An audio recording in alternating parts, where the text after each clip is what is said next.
Hey piggy, hey piggy, don't make me go back to that 9 to 5. Wage cut ain't no way to be alive. Don't make me go back to 9 to 5. Wage cut ain't no way to be alive. Ooh, hey piggy, just give me one more super chat. Hey piggy, just give me one more super chance. Hey piggy, just give me one more super chance. Hey piggy, just give me one. Ooh. When I'm with my boo, 1 and 1 miss 2, then it mix free. Yeah, we had the baby. She want Versace, she want Gucci. Gotta lay down all my bands on the Lambo, cause she don't like my Volvo, no, no. Yeah, she got a diamond grill on her baby teeth. Coolest kid in the nursery, but you know, I'm not a materialist, an idealist. I flow with the transcendental argument. Reading Wittgenstein, investigate my girl philosophically. Yeah, do you know what I'm saying? I just want the money. Hey piggy, just give me one more super chat. Hey piggy, just give me one more super chance. Hey piggy, just give me one more super chance. Hey piggy, Yeah, just give me one. yeah, Ooh. straight up, I'm simple for you, girl. I want my heart, want you in my world. I see you in the super chat, I see you wanna go from me. I see you on the OnlyFans and you got my heart in your hand.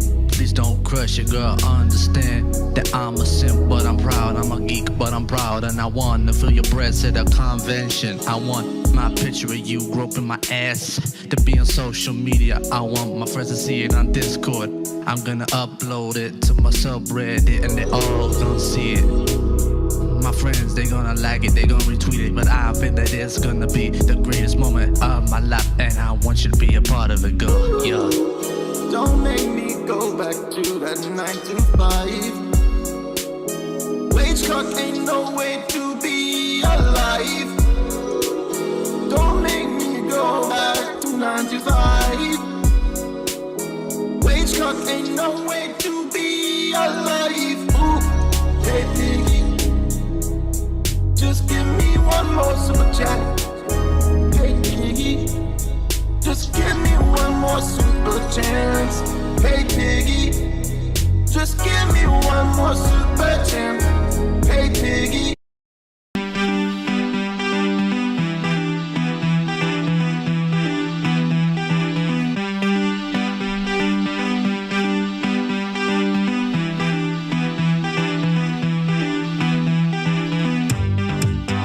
Funko,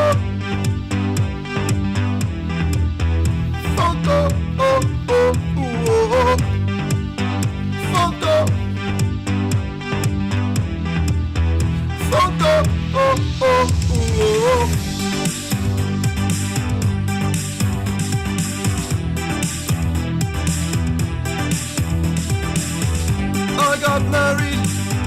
I got married to a Funko Pop. Ooh, oh. We got wedded, conjoined in a Subway shop. Ooh, oh. I am married to my Funko Pop. Ooh, oh. We got joined, coitus in a Subway shop. Ooh, oh. Vitamins and biscuits and minerals, they come to me in a tube.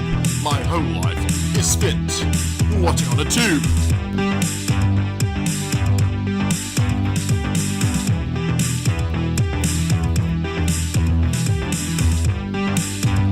Whoa-oh. Whoa-oh, oh, oh, whoa.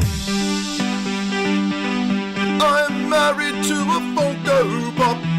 Whoa. We got wedded, we got joined in a Subway shop. Whoa. and minerals, they come to me through a tube. Vitamins and minerals, they come from me through this here tube.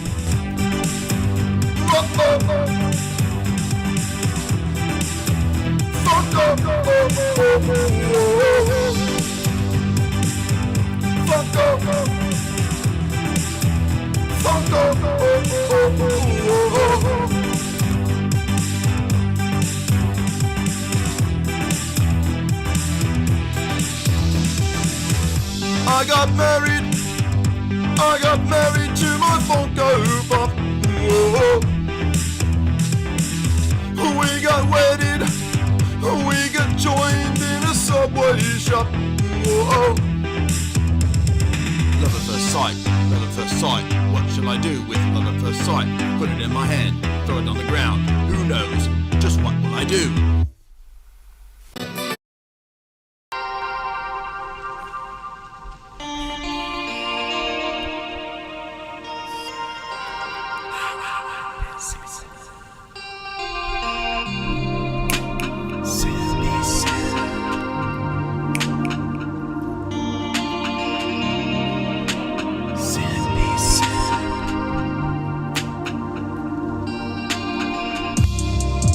I'm Simpy Simp.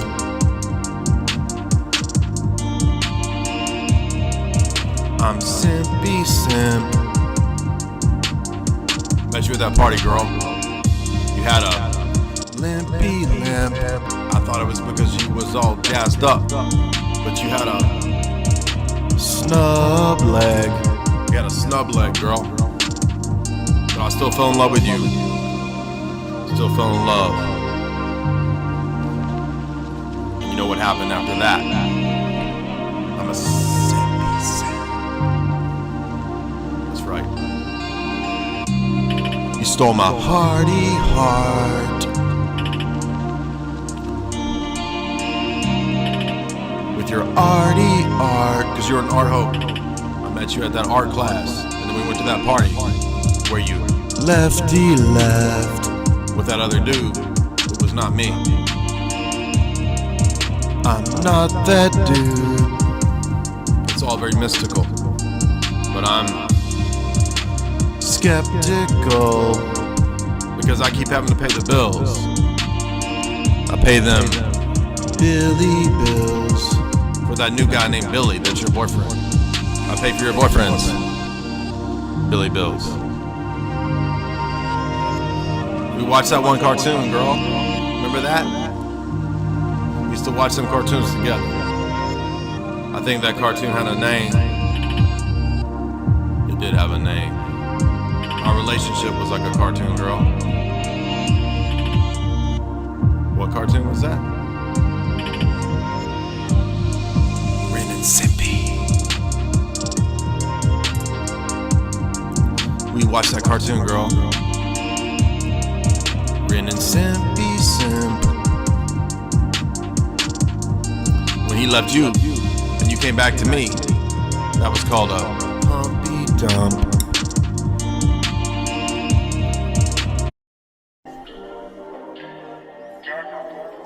Quasimodo,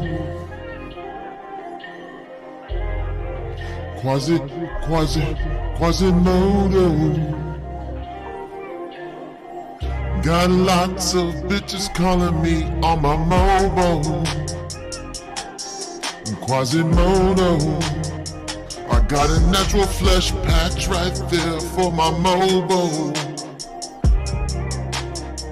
I live a life Quasimodo. My bitches be calling me Master Modo. You don't even understand this flow though. When I get older, will I still have an effed up shoulder? Quasimodo. High school kids making fun of me and call me Play-Doh. On this back part right here, just this part is Play-Doh. Quasimodo. I'm up in my castle. It's very dank. I found her, her back chick, she was stank on it. Quasimodo, looking for a Quasimodo.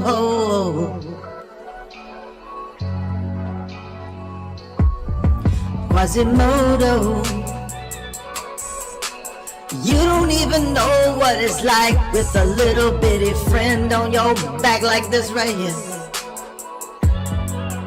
I got a little brother on my shoulder, Quasimodo. I just bought a weird modified Lambo so that I can drive in a weird way. What music is this? This guy's good. I like this vibe. I like the flow this guy's got. What's up, y'all? Welcome to another Jeff Stein McEffery stream, episode 2. The Epstein Pyre strikes back. We're gonna have some fun tonight. I wear my sunglasses at night so I can look at all the dark things in Jeff's soul. He's Epsteining me, touching my butt for free. I don't know. How else does that song go? I wear my Jeff Steins at night so I can look into the darkness of your souls. He's Epsteining me. Don't touch the butts on a yacht with Jeffrey Bezos. What's up, y'all? Do we not have to encrypt the name anymore? I don't even know. Maybe. It'd be nice to have actual adult discourse for once. Welcome, everybody. To the limit. Everybody to the limit. Everybody to the limit. We're going to get back into this. We went for almost 6 hours. It was an exhausting, but it was an adventurous, exciting feat. I have saved for us an entire new tranche of equally insane, perhaps even more insane in some cases, information compared to what we saw yesterday.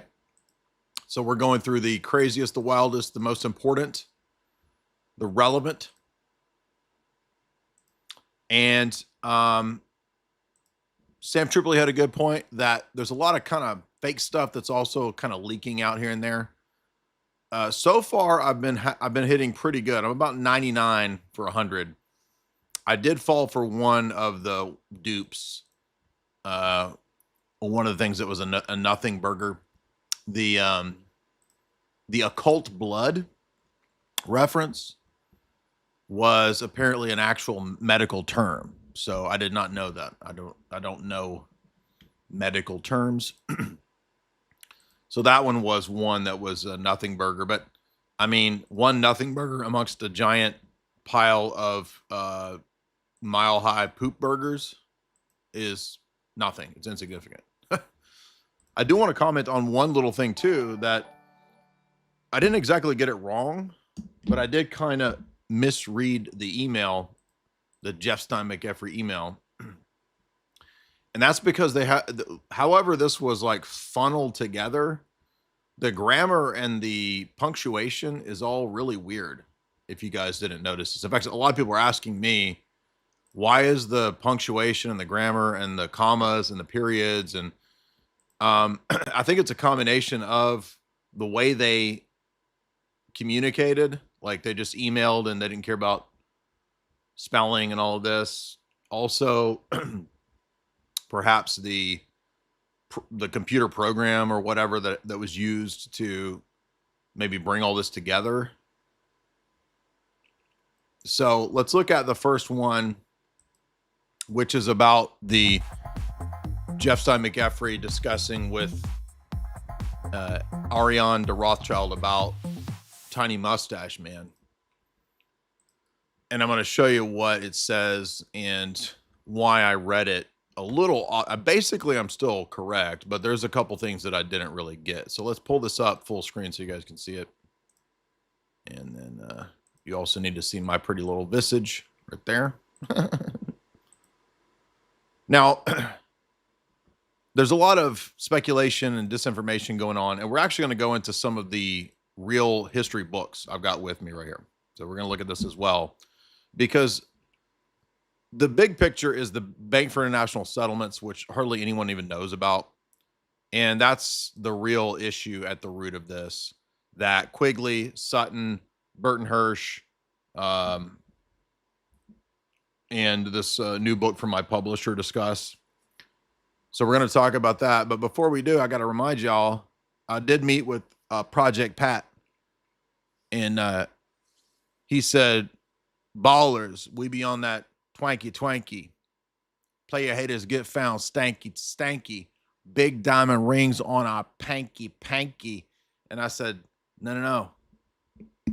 Pat, I need to be able to tell the time as a BIPOC person so that I can make it to my live streams on time. And he said, instead of a big diamond ring, Jay, on your panky, he said, I'm going to give you a watch on your panky. And yes, it's a real watch. So this was a gift from a friend at Christmas. Shout out to Project Pat. Big hand watch on my panky. I don't know who wears a ring watch, but it's pretty funny. Now, to get serious, get for seriously over here. All right, let's go back over here. Okay, now maybe y'all can't. Let me move me because y'all can't see the whole email here. So we're going to read this and we're going to make sense of it. First of all, the entire layout and structure of these emails is very confusing. They're in weird orders, but the older comment is at the bottom. Okay, so this is an email that Jeff Stein sends to Ariane de Rothschild, and it says, hey, I thought you would find it amusing that at a Harvard class on Tiny Mustache Man, they told the story that when he was so poor, he lived in a shelter for the homeless and the destitute. This shelter had been financed by 3 wealthy families. Now, he was destitute, and then there's 2 commas, which make it unclear. And so I didn't know if that was supposed to be read like, and that he had been, or that he had been, or that the homeless shelter was financed by 3 wealthy families, Gutmanns, Epsteins, and Rothschilds. Turns out it's accurate. So I thought at first the way that this was reading was that it was Tiny Mustache Man that was financed. Okay. And then there was the response. So that was actually incorrect. It's not. It's the shelter where he was staying. However, this still proves a connection between them. So this means that they did, in some sense, perhaps have some kind of association very early on. I thought you would find it amusing. And then Ariana says, well, whether that is a way to say that generosity is not rewarded or that conspiracy theories still exist is quite pathetic. So Ariana replies by saying Tiny Mustache Man was unthankful for the generosity. And then I think the next one is Jeff Stein saying, or no, actually, I'm not sure who the next one is. The next one I think is her, because this is her, looks like her writing style. Well, I can't really tell. Turns out this is 100% true. Tiny Mustache Man was selling clothes and artwork and living in a shelter funded by Jews. Epstein, Rothschild, Gutmann, no conspiracy. Epstein's were the Vienna bankers. Bought their bank on the ring, hence the still Palais Epstein. Where are you? I'm in bed with your cold.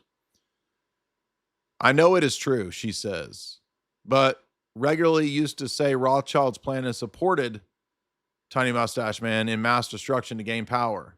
I'm in the Maldives. Also cold since yesterday. back in Europe on the 3rd. So this is a conversation where they're talking about this theory that the professor at Harvard noted about this early connection, right? So my misunderstanding was that at the very bottom, it's not really my fault. I'm not trying to just excuse myself. I don't have a problem saying I got something wrong, but the way that the grammar and everything is, it's all just jumbled together. It doesn't make any sense. So there's 2 commas after destitute. Doesn't make any sense. But so, okay. So does that mean that everything that I've argued is false? Actually, no. So let's look at the background to that. Man, I put up so much stuff, I can't even find my own posts.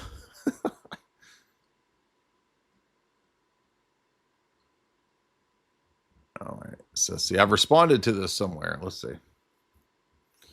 Because all of the Tiny Mustache Man apologists, gaslighters latched on to this. Oh, we got Dyer. He's wrong. No, I'm not wrong. In fact, this is just another detail that actually backs up the theory. Doesn't prove it, but it's another detail showing that, oh, so there's actually an early connection between them that nobody even knew about.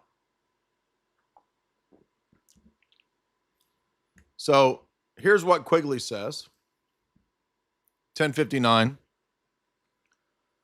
By that time, almost irresistible of 1953 forces were building up against Mossadegh, since the lack of Soviet interference gave the West full freedom of action. The British, the Anglo-Iranian Oil Company, the World Petroleum Cartel, the American government, and the older Iranian elite, led by the Shah, combined to crush Mossadegh.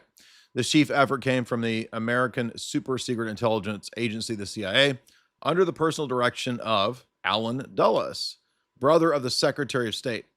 Dulles is a former director of Schroeder Bank in New York.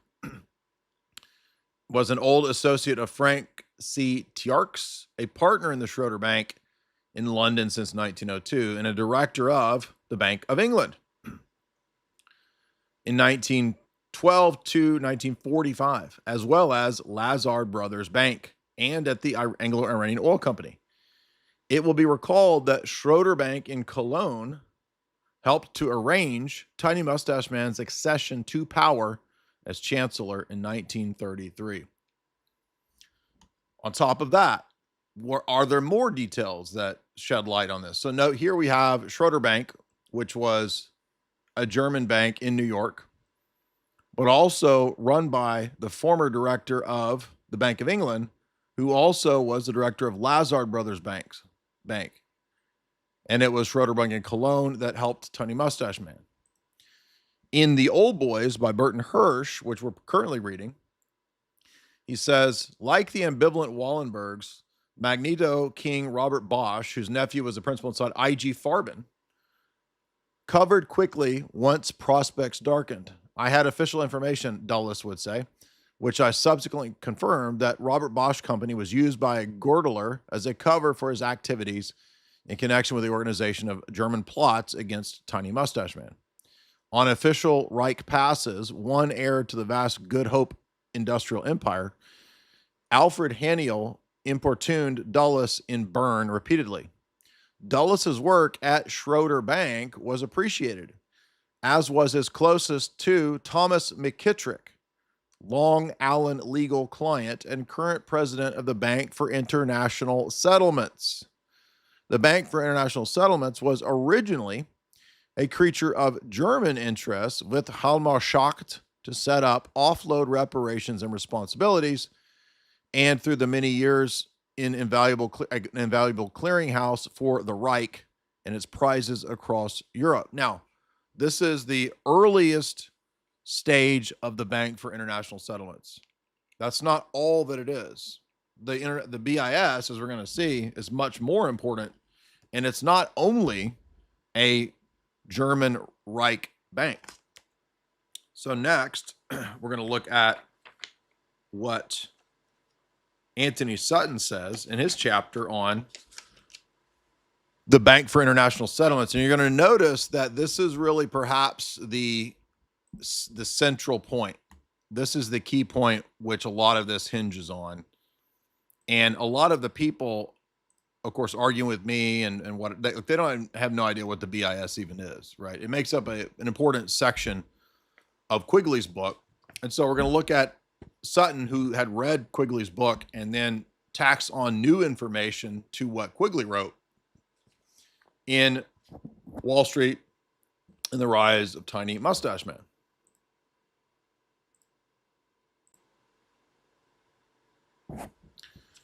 This is not very long. It's very brief. I'm going to read this and you'll see what I'm getting at. The interplay of ideas and cooperations between Hjalmar Schacht, who we just saw, and Owen Young and J.P. Morgan interests in New York was the only one facet of a vast, ambitious system of cooperation, of international alliances for world control. As Dr. Carroll Quigley states, this system was nothing less than the creation of a world financial control in private hands, able to dominate the political system of each country and the economy of the world as a whole. So remember, Quigley is not a conspiracy person. He's an apologist for this system and for the establishment as a CFR historian and archivist. This feudal system worked in the 1920s as it works today through the medium of private central banks in each country who control the national money supply of individual economies. In the 1920s and 30s, the New York Federal Reserve System, the Bank of England, the Reichsbank in Germany, and the Bank of France also more or less influence the political apparatus of their respective countries independently through the control of the money supply and through the creation of the monetary environment. Now, keep all this in mind because we're actually going to see Jeff Stein McEvery himself admit all this as well as an insider.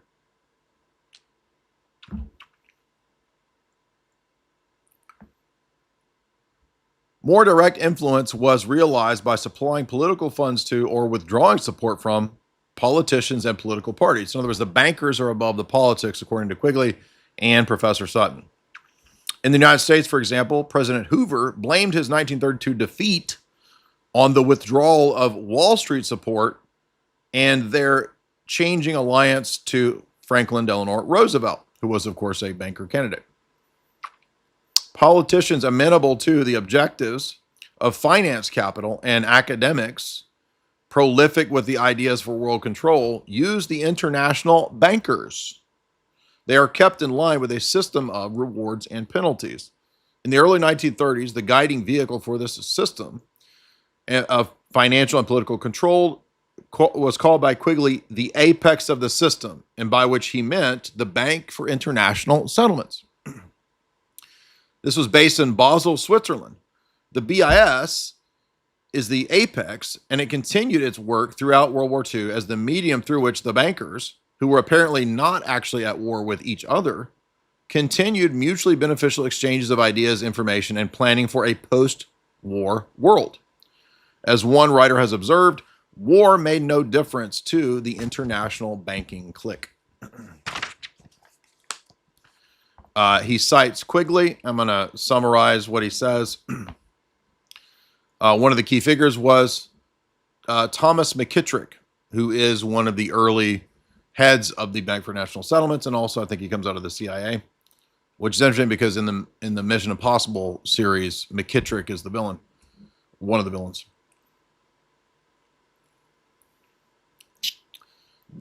The directors of the bank in the BIS, in their respective countries, had no contact with the personnel of the bank. It is alleged, however, that Hjalmar Schacht, the president of the Reichsbank, kept a personal representative in Basel throughout that entire period. So there's something above Tiny Mustache Man in Basel at the BIS that's a big part of what's in the background of this. And we're going to find out some of the possible entities and people that might actually be funding Tiny Mustache Man from this super secret bank. This bank, by the way, is similar to the bank, the Vatican Bank, because it operates outside of international purview. It's its own sort of city-state. It has its own laws and rules and police, kind of like the Vatican or DC, right? The BIS is its own little city-state. And that's because it is the central bank of central banks. And it is not public, it is private. I mean, just think how silly it would be. Oh, it's not a private bank. Oh, it's not a private bank? Okay, what country is the BIS? That's not a country. Oh, well, if it's not a country, then who's it? Who runs it? Who owns the shares? Nobody knows. Nobody knows. Interesting. Guys, if you would hit like and share, and if you want to support the stream, you can do so through Super Chats. Super Chats are done right there through Streamlabs. We're about to get to the Epstein stuff, but I want to cover this because it's fascinating. Sutton ends this section by saying, such were the meetings of the Bank for International Settlements that they were more secret than any Royal Arch Masonry meeting or any Rosicrucian Order meeting. The central bankers at the apex of control, they were so intrigued by contemporary journalists that although they rarely and briefly penetrated behind the lines of this secrecy, nobody really knew or figured out who was running it and who had the shares. So, international secret banks that are the bank above the Federal Reserve banks. It's the Federal Reserve of the Federal Reserves.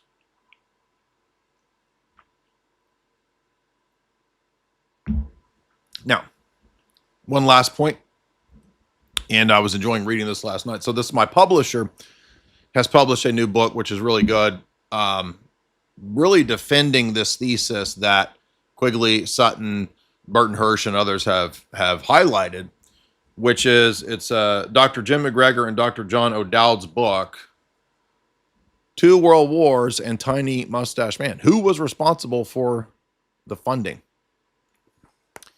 And quite a few sections and chapters deal with the family in question here, the Rothschilds. But in the United States, we don't have a lot of influence from that family. So where would we get this idea that American New York, London banks are supporting this funding that we've been talking about? Well, it would happen through representatives of that bank.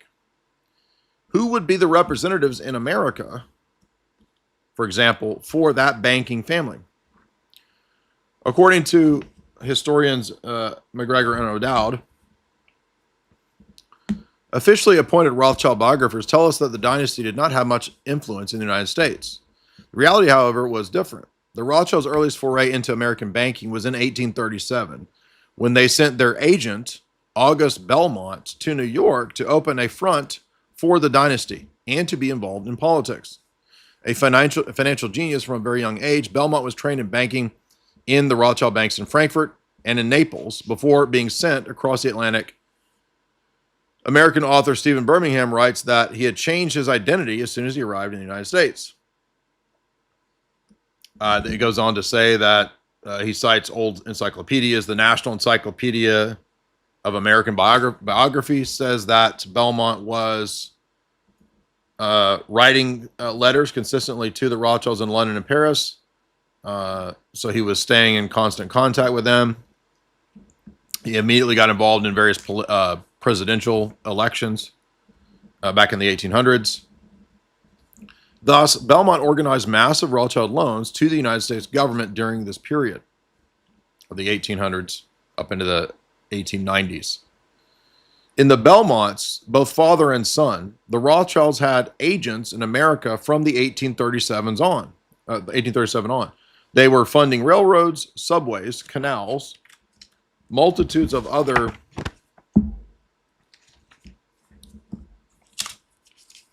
banking and industrial ventures.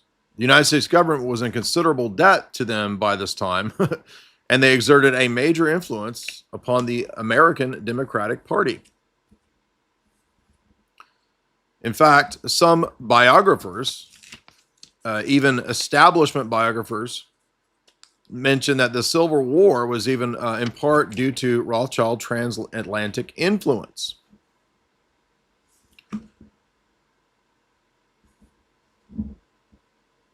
With virtually unlimited Rothschild resources now behind these rescued banks, they then went on to rescue various banks. But what bank did they rescue? Well, from 1890 on, the leading Wall Street bank was J.P. Morgan.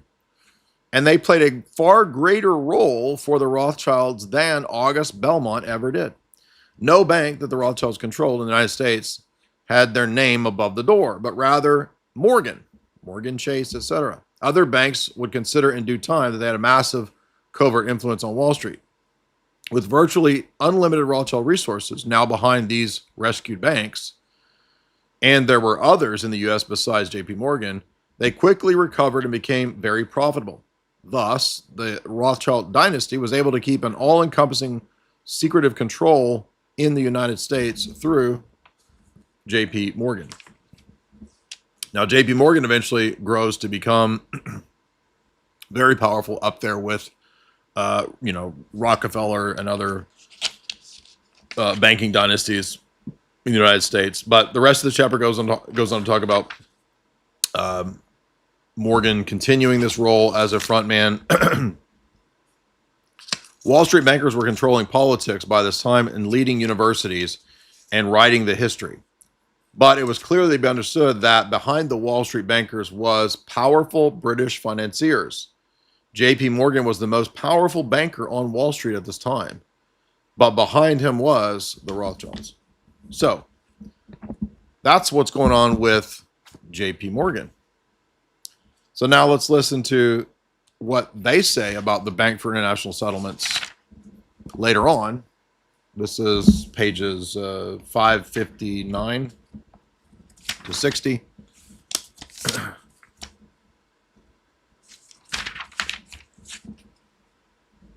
And this is backed up, by the way, with what Burton Hirsch says about the banking clique as well. We're going to get to the Epstein stuff in a second. This is actually going to tie directly into the Epstein stuff. You're going to see why. It's going to blow you away. Kurt von Schroeder, the German banker who was, as mentioned earlier, hosting the tiny mustache man espionage operative Fritz von Papen at his Cologne home in Germany in 1933, was another director of the Bank for National Settlements. A favorite of Tiny Mustache Man, Kurt von Schroeder replaced Melchior as the director of the BIS and was forced out. Kurt von Schroeder was one of the most powerful, influential bankers in Tiny Mustache Man, Germany. He was a scion of an empire that included J. Henry Schroeder Bank in London and Schrobanco in New York, whose board Allen Dulles joined in 1937. Sociable, cosmopolitan, and well-traveled, von Schroeder was known as a reliable international financier, part of the global elite who were equally at home in the Gentlemen's Club of London or in the dining rooms of Wall Street. The German banker was especially close to J. Henry Schroeder Bank in in London, and Hjalmar Schacht personally appointed von Schroeder to the Bank for International Settlements board. Von Schroeder enjoyed personal links with the highest reaches of the Tiny Mustache Man party. He had helped to bring Tiny Mustache Man to power. In 1933, von Schroeder hosted a meeting at his villa between Tiny Mustache Man and Franz von Papen. Another German, Hermann Schmitz, was the CEO of IG Farben, who would join Schacht and von Schroeder on the board of the BIS. The entire board was thus stitched up of British, American, and German banking elites working together with the purpose of building up Tiny Mustache Man and having another big war. So the bankers are interested in having a war. And remember what Sutton said, they're not that concerned with the sides of the war. When the U.S. entered the war, the president of the Bank for International Settlements was Thomas McKittrick. A Harvard graduate, McKittrick worked at one stage for the J.P. Morgan affiliated bank, National City Bank. He was a close friend and family ally of the Dulleses, who played many important roles for the international banking cabal and would eventually become the director of the CIA. Another investigator of the BIS, author Adam Laber, discussed McKittrick in an article on the Daily Telegraph in 2013 following his examination of a newly released Bank of England document. This is interesting. Listen to this. This is where it gets all intertwined. So you're going to understand that at the banker level, everybody's kind of playing the same team because it's about the profits. It's not so much about the ideology. And this is going to explain how the funding of Tiny Mustache Man appears to have gone down and how all the international banking elites were involved in this. Buried amongst the typewritten pages of the Bank of England's history is a name whom few have even heard. The primacy of international finance reigned over mere national considerations throughout this period. So in other words, banking is above the nation state. Thomas McKittrick was an American banker and the president of the BIS. When the United States entered the war in 1941, McKittrick's position, the history notes, became very difficult. McKittrick managed to keep the bank in business, thanks in part to his friend Allen Dulles, the U.S. spy master based in Bern. McKittrick was an asset of Dulles, known as Codename 644, and presently passed him information that he had garnered from M.L. Poole, vice president of the Reichsbank, who was a frequent visitor to Basel and often met McKittrick. Declassified documents in the American intelligence archives reveal an even more disturbing story. Under an intelligence operation known as the Harvard Plan, McKittrick was in contact with the Tiny Mustache Man Industries and worked towards what the U.S. documents call a close cooperation between Allied and German businesses. Thus, the Allied soldiers were fighting throughout. Thus, while the American soldiers were, Allied soldiers were fighting throughout Europe, McKittrick was cutting a deal with the Tiny Mustache Men. This was happening with what the U.S. documents describe as full assistance of the State Department. Now, how many of the Tiny Mustache Man apologists who worship now throughout these zillions of bots on Twitter, how many of them have even talked about the BIS or any of this? A fellow member of the BIS board with McKittrick was British banker Otto Niemeyer, a Balliol College graduate of Oxford. Together at the BIS, Niemeyer served as the director of the Bank of England from 1938 to 52. It is impossible to believe that he had no knowledge of what the BIS was, or that they were funding the Tiny Mustache Man war machine. While researching the Bank of England documents, author Adam Lieber discovered a quite astonishing story about the BIS transfer of the gold belonging to Czechoslovakia to Tiny Mustache Man. Now, remember, Quigley has a whole section on this, on the Czech gold being given by the British and the Bank of England to Tiny Mustache Man. Well, this is another confirmation of that from the Bank of England archives. So to sum up, and here's the key point. In the first years after the First World War, the innocent Germany was subjected to massive war reparations and payments to the victorious Allies. Thousands of tons of gold were looted from Germany and from the German central bank and shipped to the United States. German marks were mass produced without any backing of gold, and by 1923, this caused hyperinflation to destroy the German economy. So this is all economic warfare by design. The German central bank, the Reichsbank, was removed from the German political control, and Hjalmar Schacht, a banker with close connections to Wall Street and the Federal Reserve Bank of New York and the Bank of England, was put in charge. So, the Reichsbank, is a public government bank, but then it's made a private bank by design to put it into debt slavery. This is why we get the hyperinflation by design. This is a key point. Nobody talks about this. The German economy and the central bankers were now effectively in control of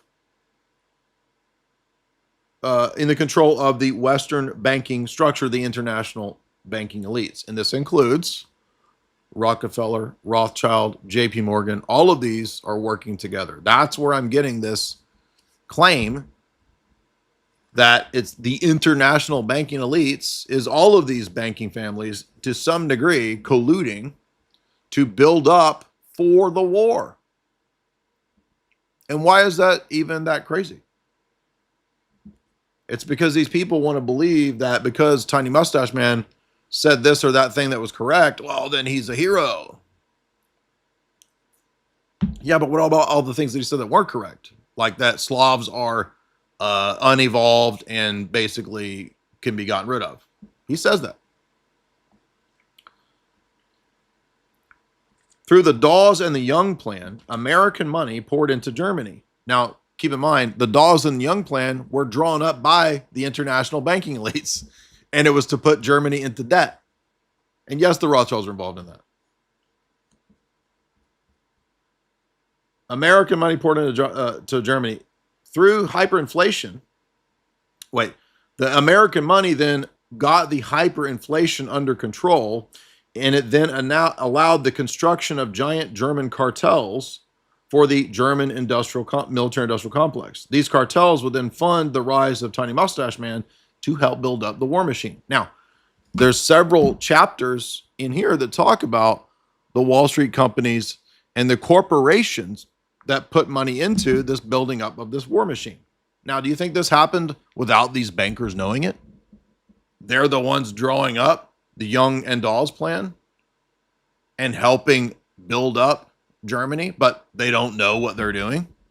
That's ridiculous. That's what the defenders and apologists would have to say. A secretive bank, the BIS, was set up just across the German border in Basel, Switzerland. This would enable the flow of cash and gold in and out of Tiny Mustache Man's Germany. The BIS was owned and controlled by the international bankers in London and New York. That's what I'm getting at. They were funding Tiny Mustache Man and operated beyond any political control. So that's the advantage of a Vatican bank or a bank for national settlements, is that it's not under the purview of any nation state, and thus can become an international clearinghouse for black operations, money laundering, drug trafficking, you name it. Or the building up of people like Tiny Mustache Man or dictators for a war. So that is the point. That is the thesis that I think makes the most sense for the architecture of how the war machine was built up so that there would be a war. Let me give you another example. Everyone is aware that, to some degree, people who know about this kind of stuff, H.G. Wells wrote a book, right, called The Shape of Things to Come. It is also an old like 20s movie. It's not very good because it's kind of hard to watch, and H.G. Wells was a propagandist for this establishment, right? He was working as a Fabian socialist, elitist type person to promote Marxism, socialism, Fabianism explicitly across the world, and to help, for example, in World War I, to get involved in the war effort. So he actually drew up war propaganda posters. Now, the book, this is not what I want. The 1933 novel, that's what I'm looking for.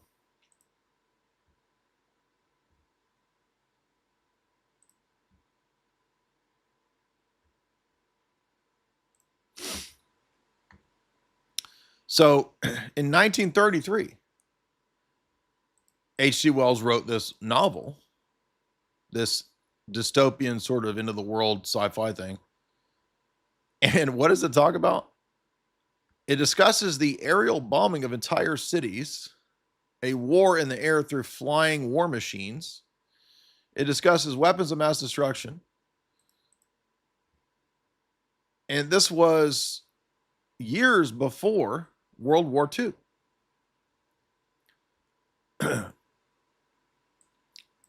Now, he's not a prophet. He predicts it breaking out in 1940. But the point is that, how did H.G. Wells know that there was soon to be a giant world war that would include aerial bombing, craziness and all? Oh, well, it's because he's in the circles of the people planning the war. It's not because he has a magic crystal ball. So I'm using this as an example to show you that Wars are planned years ahead of time. Wars do not, as normies think, they just happen. Oh, let's just have a war. Somebody bombed us. Let's go to war. No, wars in the modern era, especially World War I, World War II, and the Cold War, are planned years ahead of time by banking and corporate elites. And that's what this research consistently shows. So that's something that you have to get beyond and understand, that the wars are planned ahead of time, modern warfare. And that's exactly what Quigley says in his book as well. All right, so that's the big, long story to this controversial Epstein thing going around. And this one got 150,000. The other got 250,000 impressions. So people are really eating that one up. They're loving that one. But let's get on to then the rest of the tranche. We're going to go through the new ones, everything that has popped up since yesterday. Just a brief recap of everything that we saw yesterday. What was fascinating was we saw, for example, I'm not going to go through all these. I'm just going to mention them quickly, some of the highlights. I love the TORTURE. So we have confirmed doing of that 8mm stuff with, like, so if you remember the 8mm with Nick Cage, we have Zelensky meeting with or we have Epstein in Ukraine a month before Zelensky comes to power. We have texts of Zelensky asking for Epstein's consultation and help. We have rabid anti-Semitism from Jeff Stein McCaffrey. I'm joking, but you know what I'm referring to, right? We have some are saying around 1,000 references to pizza type things. I mean, look, has anyone even considered the possibility that maybe the elites are just really into piping hot pies? They really love pizza. Maybe they just really like Americana junk food. They like hot dogs and they like freaking pizza, dude. Why is that hard to believe? Why is it weird that literally the world's global elite are slurping up grape soda and pizzas? Nothing weird about that at all. Who doesn't like a good piping hot Sopranos pizza? Hey, Jamie, could you make me some espressos? Thank you.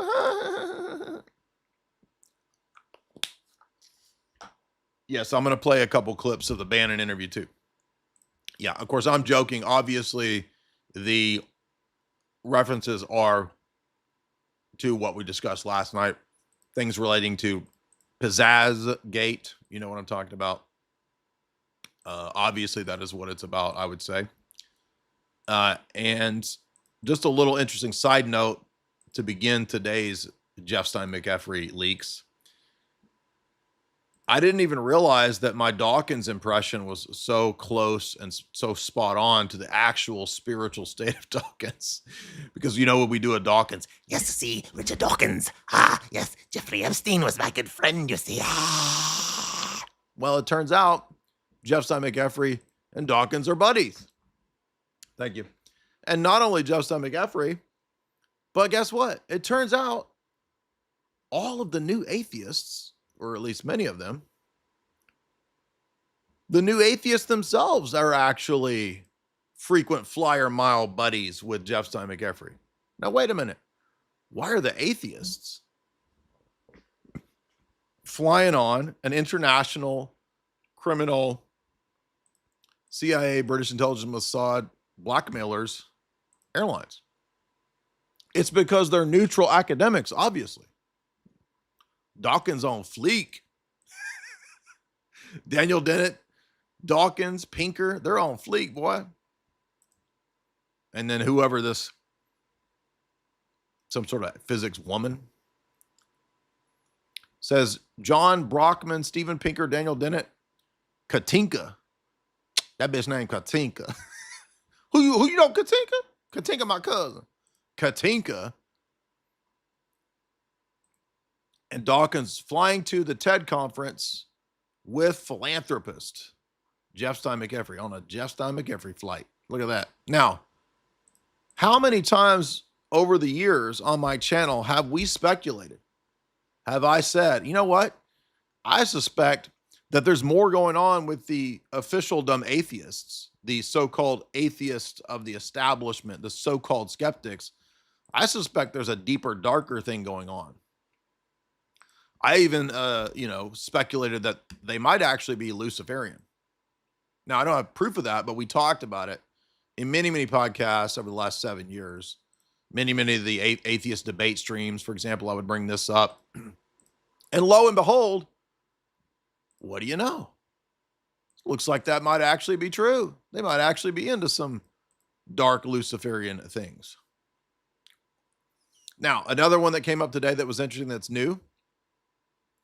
Turns out, if you remember back to the European bank bailouts, many people in our sphere who were called conspiracy theorists were pointing out that the haircut that the bankers were pushing, the banking bailouts were all a scam to cover up for banking malfeasance and derivative trading, basically gambling with other people's money, which is exactly what the FTX collapse, for example, was. And turns out Epstein agrees. Now watch, we got people that are so stupid that if I cite Epstein as an insider source on this stuff, why are you a shill for Epstein? If you're citing Epstein, that means you believe in Epstein. You must like Epstein. Well, why are you citing Carol Quigley? Because you believe you follow Carol Quigley. Or else you wouldn't cite him. Because anybody that you cite, you agree with.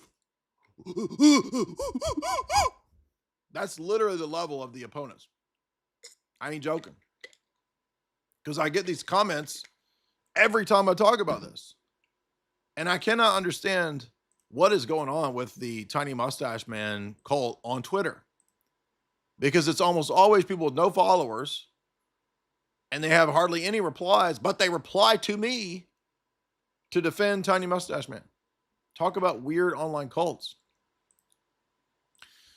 So Jeff Stein explains to Noam Chomsky, the fake left gatekeeper, whom we have said forever was a fake left gatekeeper, obviously.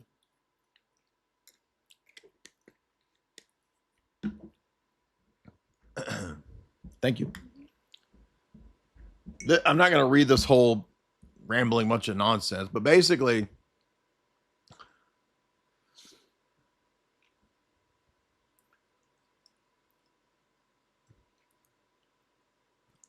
the response is that the banks, the assets, the loans, yes, loans to people and countries, corporations, they value their assets as a calculation of how much is lent out and how much they have in their bank. So when the bank lends more money, its assets go up, and then it can lend more money, and it has more, quote, assets.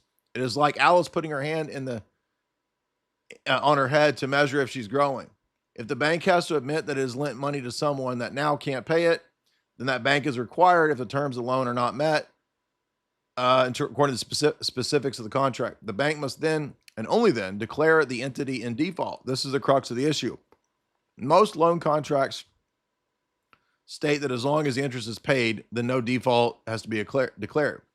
So the bank merely lends out the entity in more money, and it gets paid its own money back and records it as interest. And so in yours and Blythe's terms, to get the record's profits, it is a fiction. If you take money from your right pocket, pass it around and make sure that it finally lands in the left, I can say that you have made a profit. No default needs to be declared, and you must pay taxes on your profits to the government. All strange and part of your first lesson when we need to meet next week. So let's see.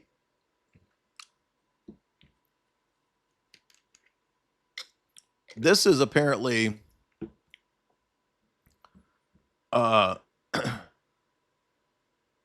an email, it looks like,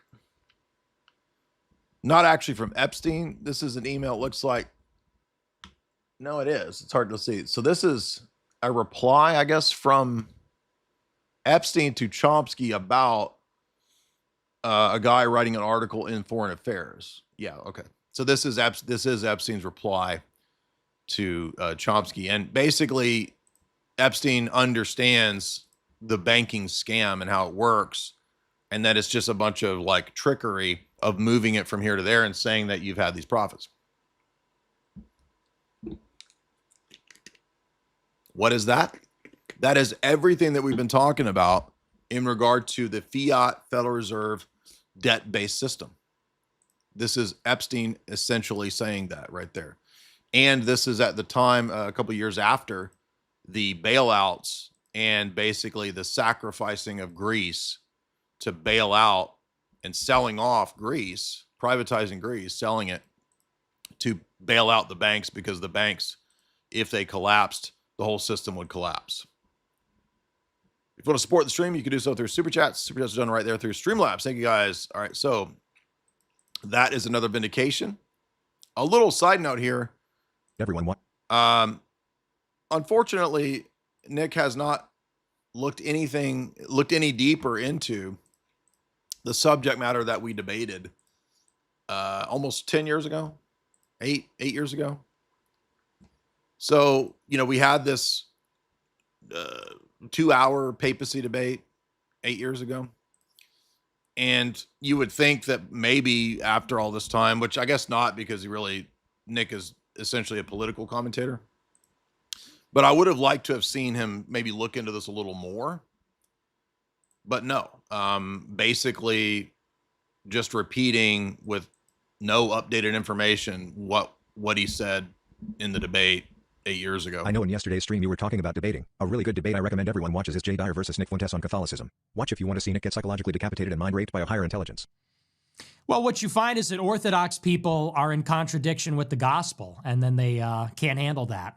There is one argument that defeats any Orthodox person, which is the key. Peter is given the key. No one else is given the key. Oh, wait, I thought it was keys plural. So is it one key or is it key? The keys, right? So let's address this very briefly here, because this did come up today. And it's funny because I guarantee you, probably because of Super Chats, in the last 6 months, Nick has talked about me way more than I've talked about him. And it's because he's really bothered and annoyed by this debate that people keep bringing up to him. And he's still, I guess, mad because he is convinced that I told all the Clips channels to upload the Nick Fuentes debate, which the Clips channels, the majority of them, I do 2 of them. The majority of them are run by people that I don't know. I don't even know who runs the Clips channels. The one channel that I did know was Kyle running Dyer Clips, but Kyle gave Dyer Clips to me. I don't know who runs Dyer Archive, and I don't know who runs Dyer Central, but they do great work. And there's other ones as well. So I would say Nick has talked about, I don't reply or say anything until Nick says something that references me, which seems to be about once every 2 or 3 weeks because of Super Chats, I suspect. And then if I reply, I get bots and bots and bots and bots about how I'm ankle biting. So Nick can talk about me all he wants. And if I dare reply, I'm ankle biting. I'm not trying to ride Nick Fuentes' coattails. I don't follow the material. I do my own stuff. I don't keep up. But I can reply without being an ankle biter. And my reply is this. In Matthew 16, when Jesus says, I will give to you the keys. Whatever you bind on earth will be bound in heaven, and whatever you loose on earth will be loosed in heaven. In Roman Catholic theology itself, this refers to 3 things, right? When we talk about their doctrine of the episcopacy or apostolic succession, the doctrine of the keys, they will elucidate as the offering of the sacraments, the preaching of the gospel, and the operating of jurisdiction and forgiving of sins. So those are the elements of holding the keys. And in their system, any bishop in communion with Peter shares in that key relationship, right? That's their view. So if that's what it means to have the keys and to use the keys, then what happens if this same thing is given to everyone? If that's the case, then it's not a sole prerogative of Peter. And I guess he just hasn't read Matthew 18, because 2 chapters later, the same thing is said to the entire college.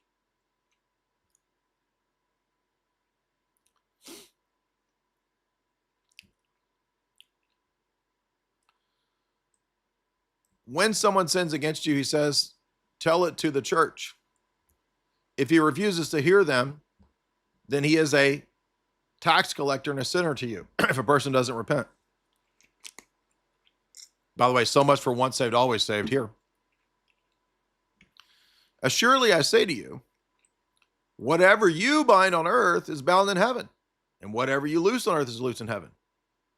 When 2 of you agree on earth and you ask, it will be done. This is collegial. Why didn't Jesus say, if you disagree, take it to Peter? If you have a sin amongst you, ask Peter. He has the keys. Excuse me, now it's the key.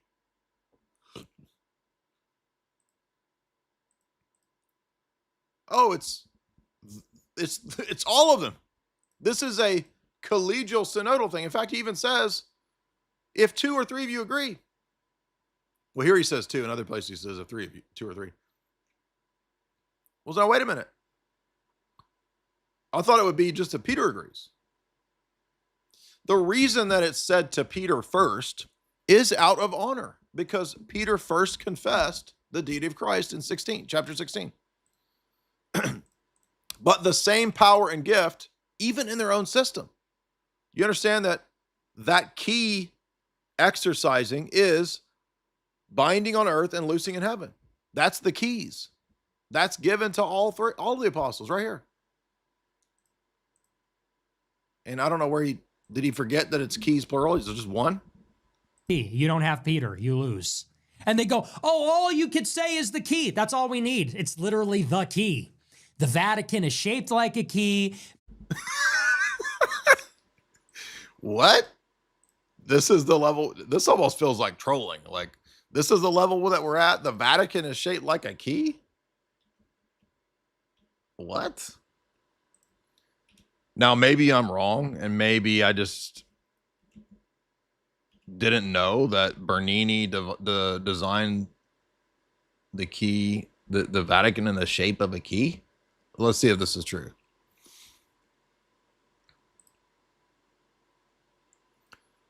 Is that a key? It kind of looks like a key.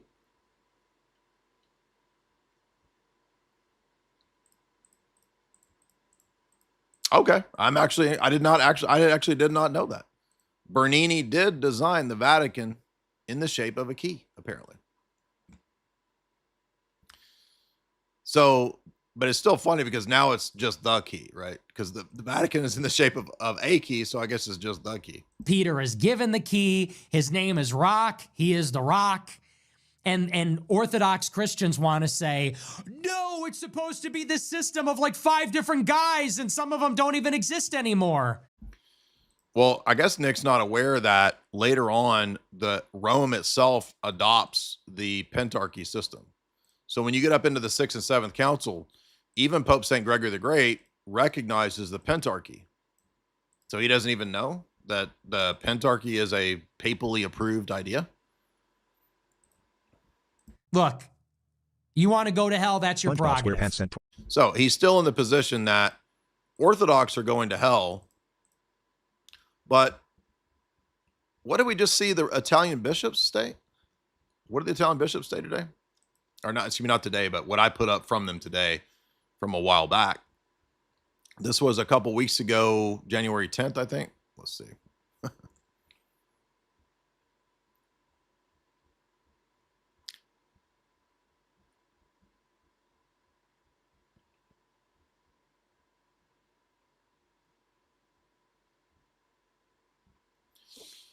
So in the comments on this very topic, we got Rome. What do you have in Moscow?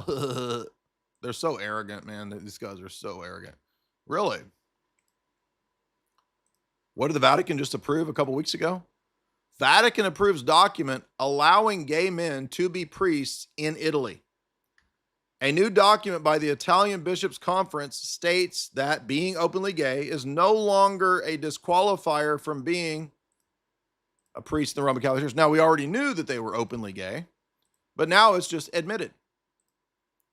So Orthodox are going to hell, but the Vatican, the key, and maybe I'm starting to think that that's actually the key, and the keyhole reference is like the pee-pee and the poo-poo thing. Maybe that's what this is really about here.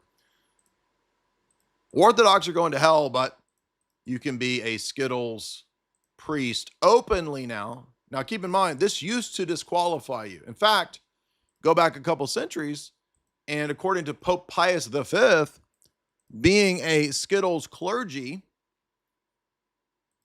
resulted in the death penalty. Yes, you heard me right. It's probably not in my bookmarks anymore. Let's see.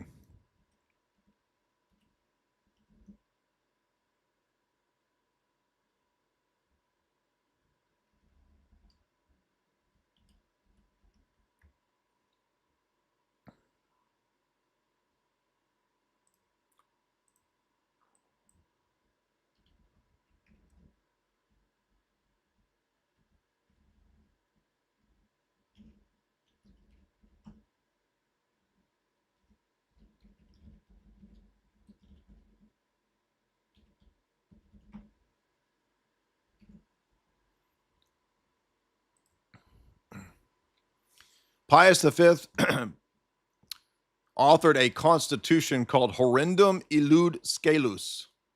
Horrendum Illud Scelus. Okay.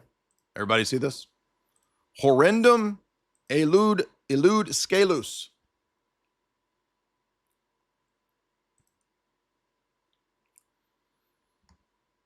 The Fifth Lateran Council issued a decree. If any of the clergy is caught in the vice against nature, that's butt stuff Skittles, the wrath of God falls upon him. May he be removed from the order and forced to do penance. He says this contagion is such a grave offense,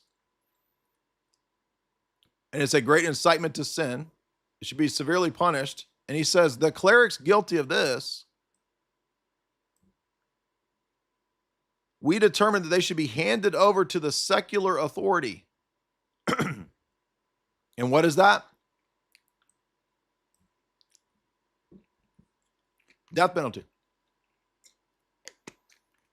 Let him be handed to the secular authority to be put to death.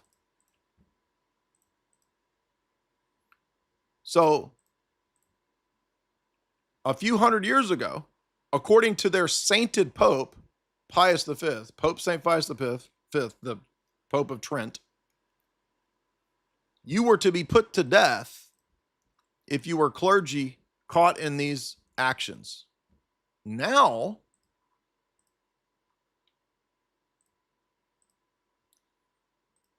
it is no longer even an impediment to being a priest. So, not only has the Vatican changed its position and contradicted itself on fundamental morals, 100% clear as day right there, it's actually, you're more damnable because you don't follow these Skittles people in Rome because you're Orthodox. Think how crazy and ridiculous this is. That's the insane, nonsense, contradictory moral.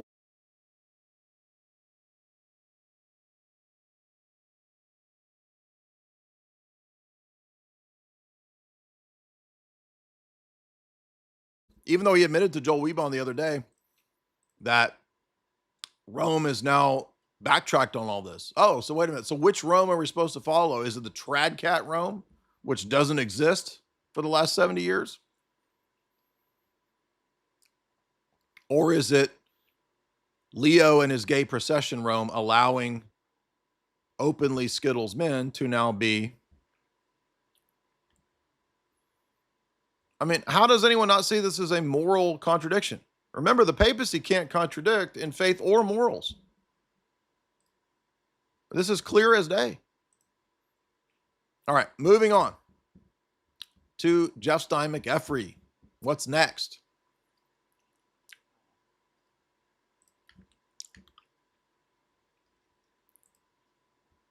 By the way, welcome. We got another over 2,000 live. Everybody hit like and share.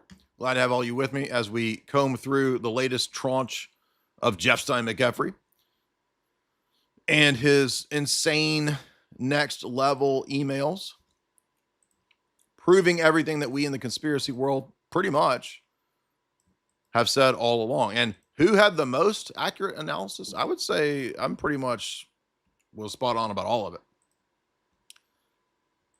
All right. Let's see. We covered this yesterday. We're looking for all the new material. So let's go up here. Yeah, we did that one. I want to remind you guys too that I have a extensive interview with the first journalist to break the Epstein story. The first investigative journalist to break it years ago, Nick Bryant.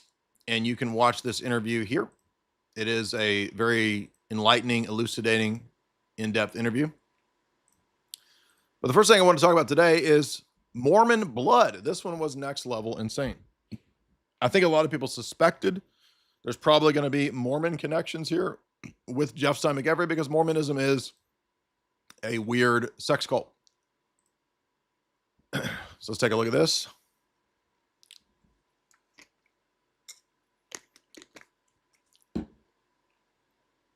This is a... It says, I am Esther Cohen Teaser Epstein. I guess this is someone writing a letter or an email or something to Jeff Stein McEfrey. It's very bizarre. Someone named Esther. I wanted more from Jeffrey, and when he offered, was often distant and dismissive of me and my feminine claims. One night, as the sun set over Little St. James, I stood in the room where I just had a therapeutic massage. Now, again, this could be just some random thing that somebody wrote. We don't know, but it is very odd. And it does go well. It does seem to vibe with, synthesize with a lot of the other things that Epstein talked about, namely the transhumanist stuff, the DNA stuff, procuring the babies, etc. All of that we can see is pretty clearly in the emails. This one is a little more mysterious, but I would say it's in the possible category. I stood in the room. I had the massage. The room was covered in Genius's seed, which was going to waste. So I don't know if that's something about semen. I had an inspiration to ask the chef, make an extra large turkey baster in a beautiful fertility ritual that created my youngest daughter. Jeffrey was furious, but I pointed out by staggering daughters every 8 years, he would always have a supply of ripe girls. He bought me a house, got my oldest daughter into, and by the way, if this wasn't, I mean, it's interesting that they blacked out this information if it was fake, right? Donated $50,000 to gender studies. That seems like that does harmonize with other things that Jeff Stein McEfrey was into and did. All she had to do was send him a pint of Mormon blood every week. Now, we know that in the other emails, he is very interested in studying and getting blood studied. So that is true. Again, this one we don't know for sure, but he is in the other emails obtaining blood and studying and getting his own blood studied. Thank you, Jeff. You helped so many people. You gave me the Italian marble tile in my kitchen, a steam shower, and a ranch of my own to continue the great work. Of course, the great work is a reference to Western Hermeticism and alchemy.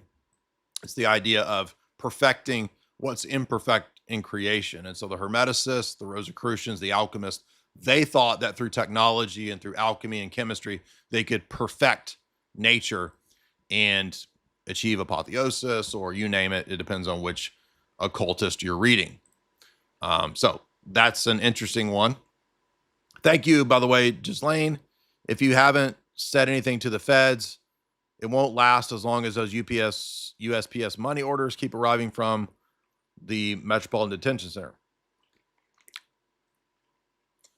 Stop by blank for your first free session of dynamic sexuality. Bring a friend or even a dozen. We will make it worth your time. I'm Esther Cohen, teaser Epstein. I approve of this message. So a bizarre one.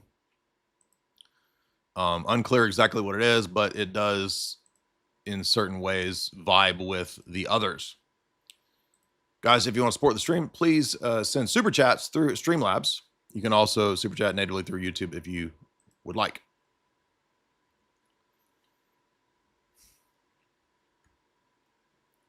Now, here's a sassy one, breaking.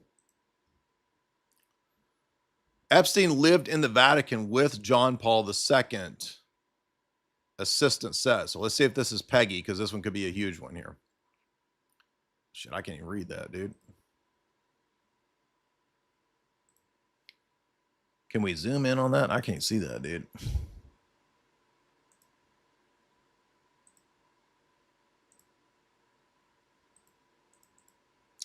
The zoom isn't even making it bigger. All right, let me scoot over here by the screen because I can't even see it.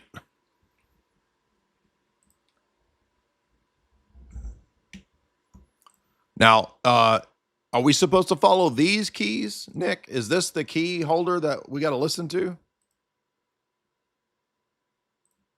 Didn't he say Epstein was based? I couldn't tell if he was joking or not. Maybe he was joking when he said that, but maybe this is why he's based, because actually he's hanging out at the Vatican. If so, well, then I guess we gotta follow Peter. If Peter takes that key and opens it up for Jeffstein McGeffrey, well, Rome has spoken, case is closed, right?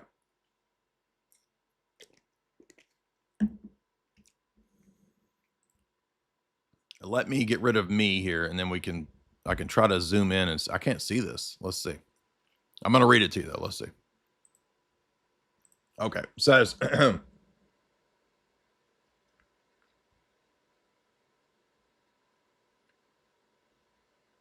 okay, I'm gonna have to download this and then zoom in on it. You guys can go get this one on your own if you need to, because I don't know why they made this so small. This is terrible. Okay, here we go. Okay, so the first one is an email from Epstein to Richard Kahn. I don't know who that is. But Epstein says, be so kind and arrange my flight this coming Saturday and the coming back Wednesday with Bart. If you have any questions or comments, let me know. Okay, now this is not Epstein. This is Brandon. And then this reply to Brandon from Richard Kahn.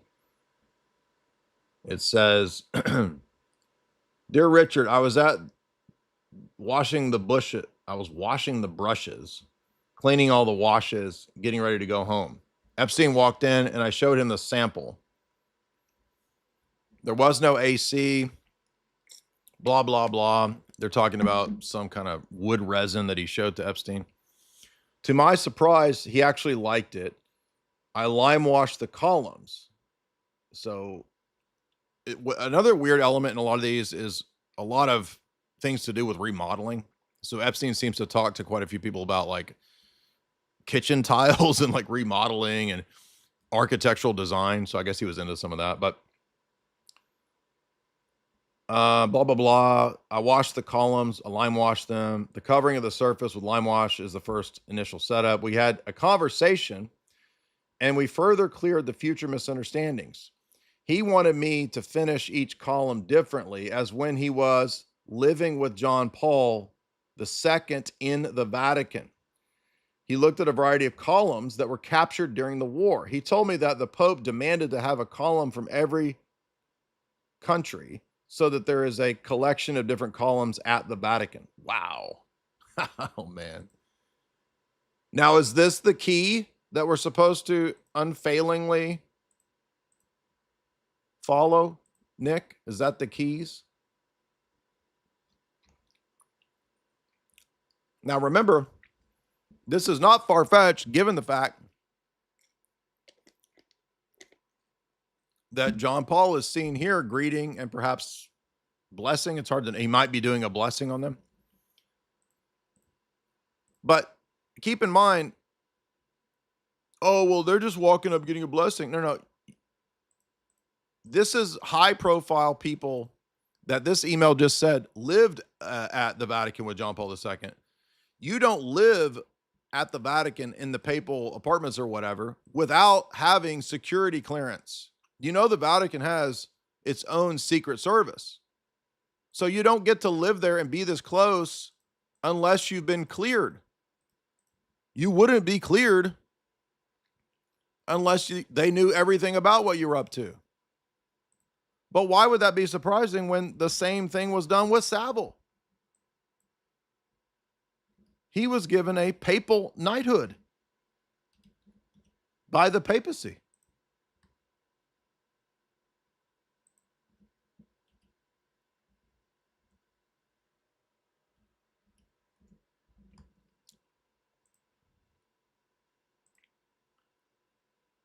And it was such a scandal that the papacy decided maybe we should take that back. This is the Peter these people are saying you have to follow. Screw you. And screw your disgusting papacy. No, it is the papacy that will lead you to hell. Like giving awards to disgusting procurer necro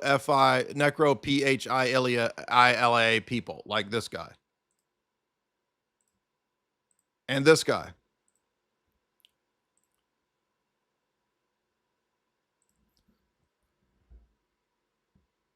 So this is who Fuentes says you have to follow.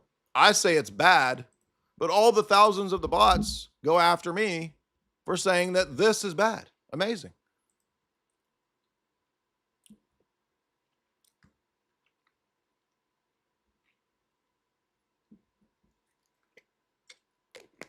Here is another one about the papacy.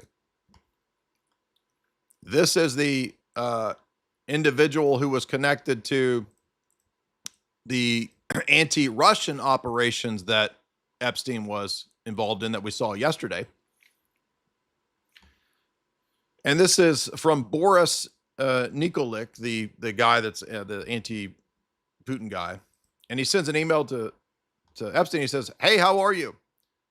I hope that you put the Pope to in shame with your gymnasts." The gymnasts. Could this be a reference to the... I was wondering when we were going to get to the Hollywood people. That's coming up next. Could this be a reference to the gay acrobats? Do you remember this?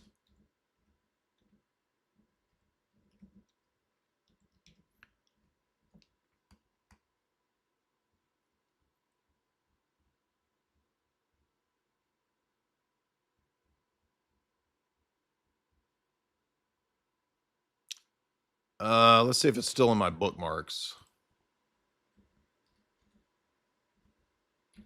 You got to be careful what you search.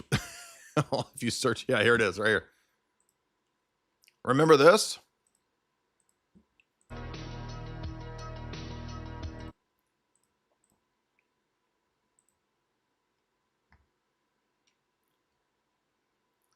Now, this was back when, and by the way, this is an actual gay acrobat troupe performing in the Paul VI Hall for Benedict and all the cardinals. Absolutely, totally gay.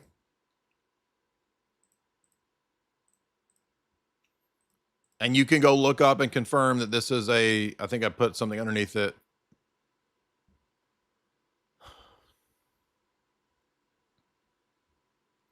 They're like, they're from Peru or Brazil or something. If you look into this troupe. So here is, now I don't know if this is what the Epstein email is referring to. I'm just thinking of the amazing gymnasts that Epstein helped apparently get going in the Vatican. Well, the only gymnasts I can think of in the last several years are these. And old Benedict over here looks like he's sweating. He looks severely tempted in the middle of this. He's like, oh, yeah. But this is what Boris's email to Jeff Stein McEvery is apparently referring to.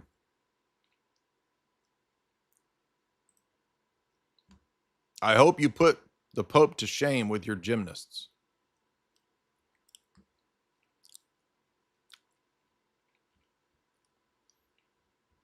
Now, speaking of the keys, is there any relationship between BB and the Ralph Childs and JP2? Their sainted Pope? Well, let's see this.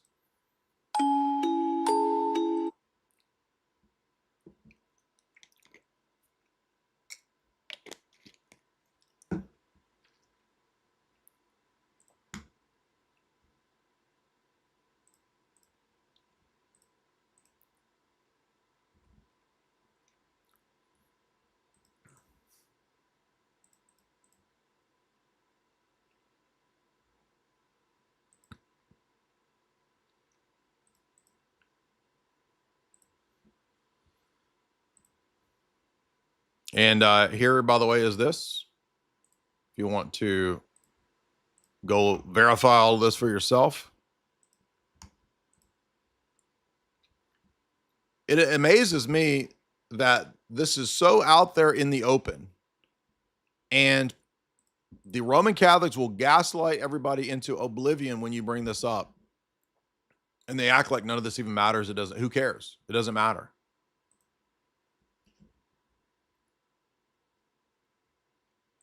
It's unbelievable. All right, what's up, everybody? Welcome. We have a larger audience tonight than we had last night because there's even more crazy stuff just now breaking.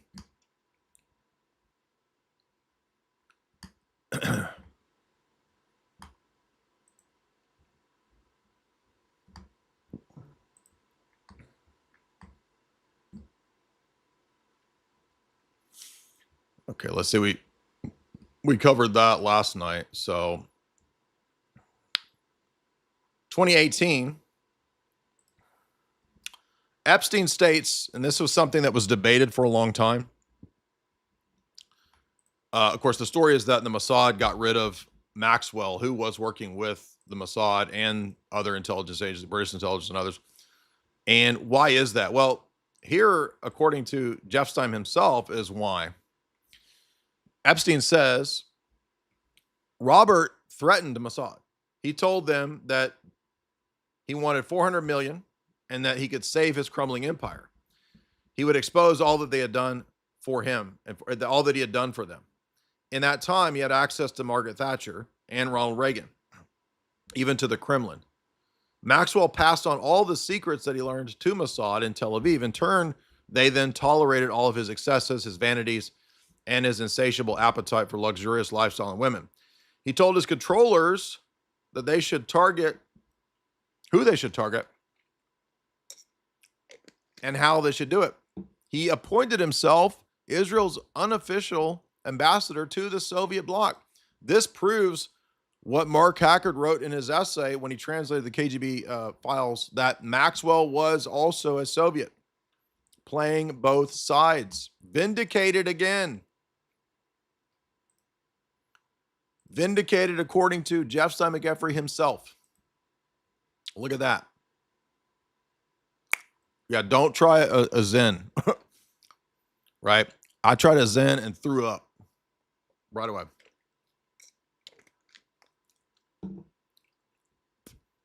For whatever, the Alps don't give me any problems at all. I don't think the Alps have ever made me sick, but the Zens have made me puke. I had one Zen, puked right away. Look at that. So remember Mark Hackard's essay that he wrote? Well, I think it was a translation of a KGB colonel.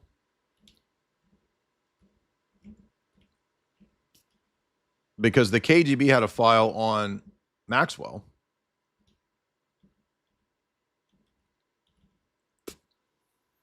And this confirms that that's correct. So here we have KGB Colonel Nikolai Shvarev gives the Moscow Center version of the events, that Epstein was trying to play both sides, right? That's what this essay says. And lo and behold, vindicated according to Jeff Stein's story. Now, Jeff Stein would know because Ghislaine is his handler, perhaps, and Ghislaine is the daughter of Robert. There you go. Look at that. I mean, this stuff is happening like in live time. This stuff is being, this was just 51 minutes ago that somebody found this one.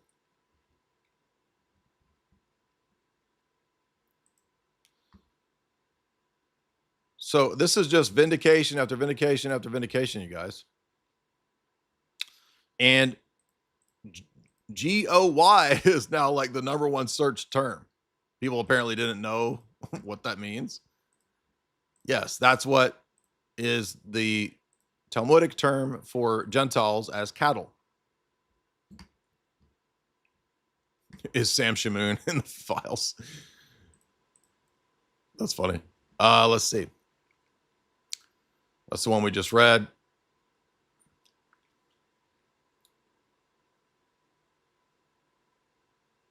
Epstein claims in one of the emails, yeah, I have 650 Jewish relatives. We all have a recessive gene that makes us hyper Fuckers.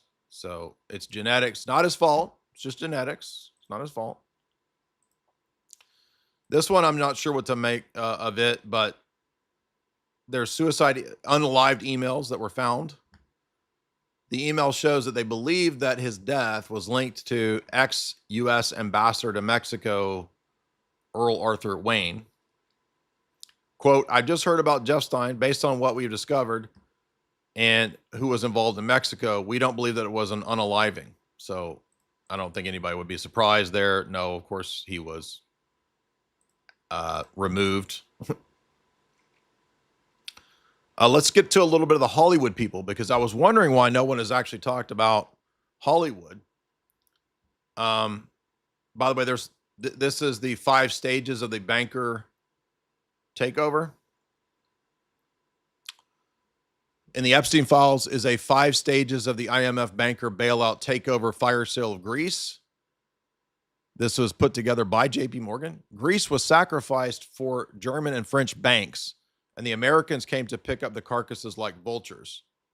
In other words, to buy it up. This was the fire sale. If you remember back at the time, I was listening to Max Kaiser, and Max was covering this every single day on his RT show about finance. He was covering how the Viper banking elites were buying up Greece as a fire sale. So here's an actual document from JP Morgan, it appears, as to how this is planned. So notice, this is the banks will put together strategies on how to bankrupt a country and buy up the assets in a fire sale. Oh, that's exactly what we were reading at the beginning of this live stream. Oh, but they don't plan wars. No, they don't plan war. They plan how to bankrupt the country and buy it up. But they don't plan the wars. That's a conspiracy theory from Dyer. They don't plan the wars. Let's get to some of the Hollywood freaks. As Beck sings, Hollywood freaks. One of the very closely CIA-aligned Hollywood stars of many years. We've covered George Clooney for years, talked about this endlessly. What? Hollywood people connected to CIA and Israeli Mossad? What? That's not possible. It's a conspiracy theory.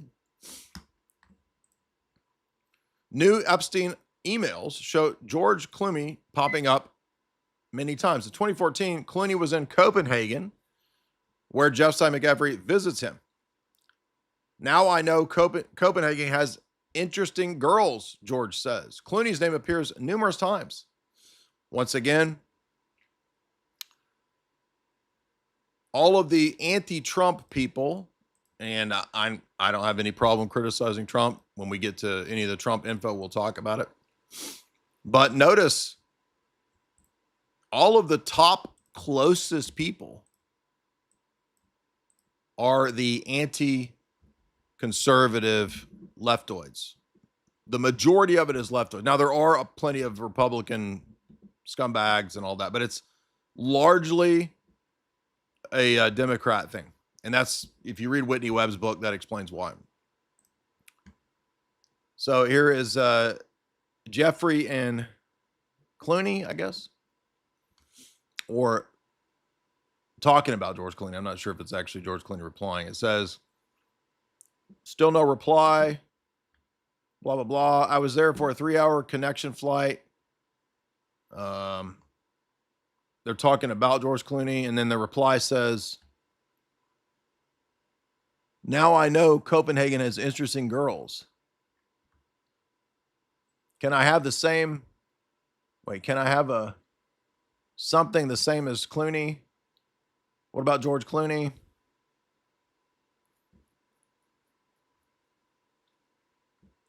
Why would they? I mean, why are they blacking it out?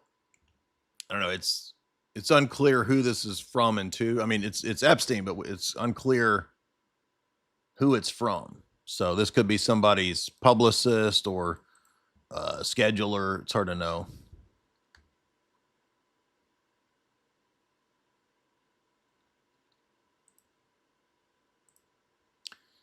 Here's an interesting one about the Madeleine McCann disappearance and the documentary.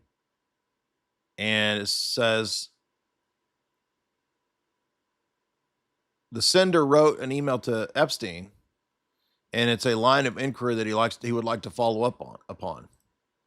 And then, of course, people are talking about, the Podesta stuff, but it seems to be an email to Epstein saying, sir, a 2019 documentary is being shown on Netflix called Disappearance of Madeleine McCann. It is about the 4-year-old English girl who disappeared in Portugal in 2007. She was never found, etc. This might be a line of inquiry that you would follow up. Why would a person randomly email Jeff Stein McEffery about that? That's very interesting. Now let's get to this one, which, as you guys know, we have covered over the years, the close connection between Free Tibet and the CIA. We know that it was declassified. It's been in the news many, many times. I've covered it for years. That was a CIA project against China. It's called the Free Tibet Project. It's the CIA in Tibet. And that had to do with Cold War operations against China. And that's how the Dalai Lama, going back to the Cold War period, was used and was an asset, at least to some degree, of the CIA. That's now 100% confirmed. And what do you know? The man who licks little people. Sorry, blah, blah, blah, Ukrainian something. I was at the event with the Dalai Lama. So now the Dalai Lama, the so-called spiritual leader, is BFF, or at least hanging out with Jeff Stein McEffery. This one is odd. This one, here's a reference to Trump. And this is text messages back and forth between, it appears to be Epstein and Bannon. I mean, it says Bannon, but the name is blacked out, but presumably it's Epstein and Bannon. It says, Trump advisor Madeleine Westerhout and Trump might be fooling around. Westerhout resigned after revealing to a reporter that Trump liked her. And Trump said something that she looked overweight.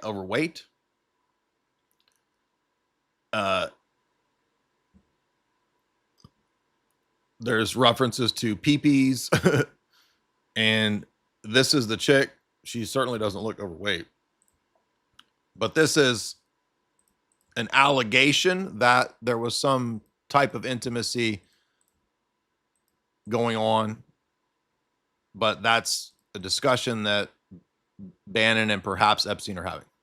So there's that one.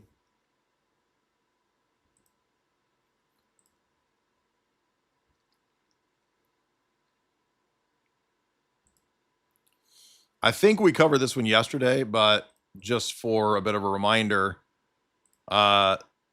Epstein and Macron are doing business in 2016 when Emmanuel Macron was France's economic minister. By 2018, the emails show that Macron allegedly asked Epstein for PR and governance advice after becoming president. So Epstein is literally consulting world leaders across the globe. He's consulting Mossad operations. He has a hand in some of that. He's consulting and meeting with the Dalai Lama, living at the Vatican with the Pope. I mean, this is everything that conspiracy theorists who aren't schizo that we've been talking about forever. And we are vindicated. I want people who have been angry and have, hated me and cussed me out. Look, guys, this is the time when it's okay to say, hey, you know what? You were right. Come on over to our side and let's be friends, right? There's no need to cover up for these disgusting goblins. You're on our side, the good guys, okay? So many people hated me over the years. So many people called me names. So many people did all kinds of stuff to me. Threatened me. Threatened my job back in 2007 and 8. So many trad cats, people wanting to fight me over this stuff. And yeah, I mean, this is a literal Bond villain. This is what Ian Fleming was writing about in his books. And I don't mean that. I'm saying literally. For example, Hugo Drax wants to destroy the West and repopulate it in the novel, in Moonraker. In the movie Moonraker, Hugo Drax wants to repopulate the world with his offspring, with his semen, and depopulate the earth so that he can be a new God figure, a new Adam. That's literally Zorro Ranch Epstein. So for all of these years, when I was telling you that Ian Fleming was writing into the novels reality, and the movies also kind of doubling up on that and putting the reality in the movies, it's because I studied that in grad school.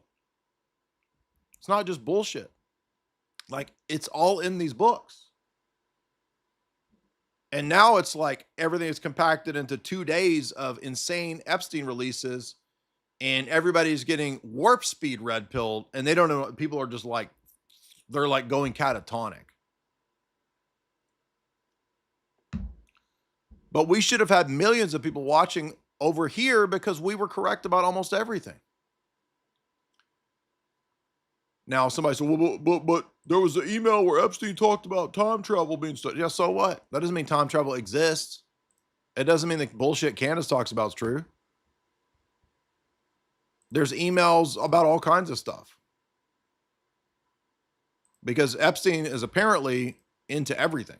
It's just weird. Like, he's into architecture. He's into studying the effects of colors and patterns on people. He wanted to study twins, genetics research, transhumanism. By the way, we haven't even got to the transhumanism stuff. Now, here's one that's really interesting because we were talking about, for so many years, the role of ISIS, Al-Qaeda, and the West and Western intelligence. And when I say Western intelligence, I mean all of them. CIA, British intelligence, and Mossad, all of it. Well, let's see what Jeff Stein says about that. This is back in 2016, and this is an email between Pritzker of the Pritzker family and Jeff Stein McGeffrey. All right, we're going to read this to be very accurate, make sure we're reading the whole thing, getting it correct. It says, there's tradecraft name for this administration's approach. It's called clusterfuck. When China began building bases in South China Sea, we ran a freedom of navigation cruise. This is a technical process which describes which of the ship's systems are on and which are off. 0 orders it done. Pentagon sends over details, and Susan Rice views a system on and off, not as a protocol, but as a menu of options. She overrules the Pentagon and orders which system she wants on and off. In effect, the White House diluted the challenge for which freedom of navigation cruises were designed. He had a foreign policy strategy that was articulated at Cairo. It is a failed strategy, and he failed to change when its future was clear. I would like to hear what Ehud Barak thought when he first heard Cairo. Good example was the complete withdrawal from Iraq, military, diplomatic, and economic, followed by passive support for Maliki, who then slaughtered Sunnis and made ISIS a rational alternative.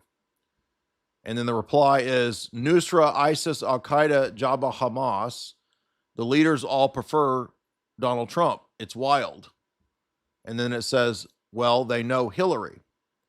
And then the reply is Turkey gave, this one is from Epstein answering Pritzker. Turkey gave Nusra a heads up on Iraqi recruits, and there was a slaughter. Russia gives Erdogan a heads up on the coup. U.S. gives a pass on ISIS to Palmyra. Assad has no support, and so he will stay. Nuclear bases in Turkey and Soviet defense in Iran. Saudis are in Yemen. Egypt is about to lose the financial support. Jordan has 1 million refugees, as does Lebanon. Also, my guy, Thorbjørn Jagland, Secretary General Council of Europe, will be there that weekend as well. In New York tomorrow throughout Friday, but morning dinner in the Hyatt Strategic Retreat. And so this is why ISIS and Al-Qaeda attack countries in the Middle East except Israel. In other words, they are proxies of the West, and that's basically what we knew and what we have argued for a long time. And this email from this man appears to vindicate that. Jeff Stein McGeffrey. Have you heard of him? Y'all heard of Jeff Stein McGeffrey? Now here we get into the trans issues, both transhumanism and trans-G. Robert Trivers, the Jewish biologist who spoke with Epstein about feminizing men and transitioning children as young as 3 in 2018, quote, with greater molecular control over development, we are increasingly capable of producing novel phenotypes, more feminine men by blocking testosterone receptors or through castration, and at the same time increasing estrogen production in the one that blocks the male features, and the secondly encouraging female features. By the way, we are now pushing the intervention earlier for 3-year-olds and trans tendencies. So now you can intervene with hormones. Wow, what an interesting pattern that Jeff Stein McGeffrey and his associates want to do this to people in the West. I wonder why. And this is from Robert Trivers to Jeff Stein McGeffrey.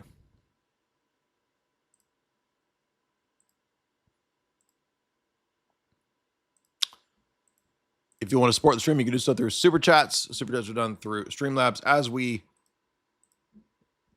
decode and analyze the most current, up-to-date, breaking at this moment Epstein information. Now remember, our old friend of spirit cooking fame, Marina Abramovich, together with Lord Jacob Rothschild underneath the painting of Lucifer. And yes, that's real. Don't forget that. Shout out to Tim Gordon for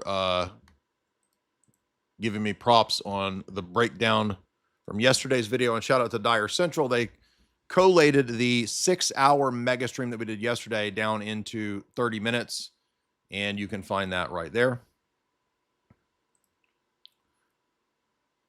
Now, here's an interesting one about, if you remember the Greek leader Alex Tsipras and the Varoufakis, who was the socialist candidate from Syriza, who ended up caving to the bankers. Why did Varoufakis back at the time, you remember this back in, what was it, 2011, 12? Why did he capitulate I'm not pro-socialist, but I'm just saying, remember people thought, oh, we can get the leftists in there and he'll go against the bankers. His whole platform, Varoufakis, was against the bankers, right? Well, Ariana de Rothschild seems to have a role in this.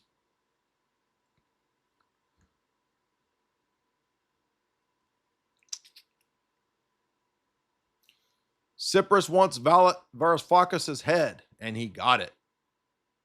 And that appears to be why Varoufakis capitulated to the bankers. In other words, Rothschilds and Epstein working this.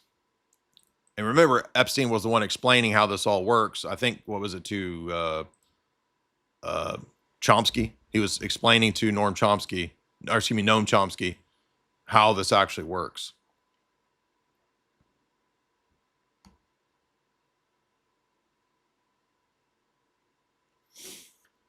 Here's a fascinating one. Larry Summers, the Viper banker who helped loot Russia after the fall of the wall. Are there tax breaks for wealthy in the new 2017 Tax Act? Jeff Stein says, I'm not aware of any. They did a great job of closing most, at least for Goyim.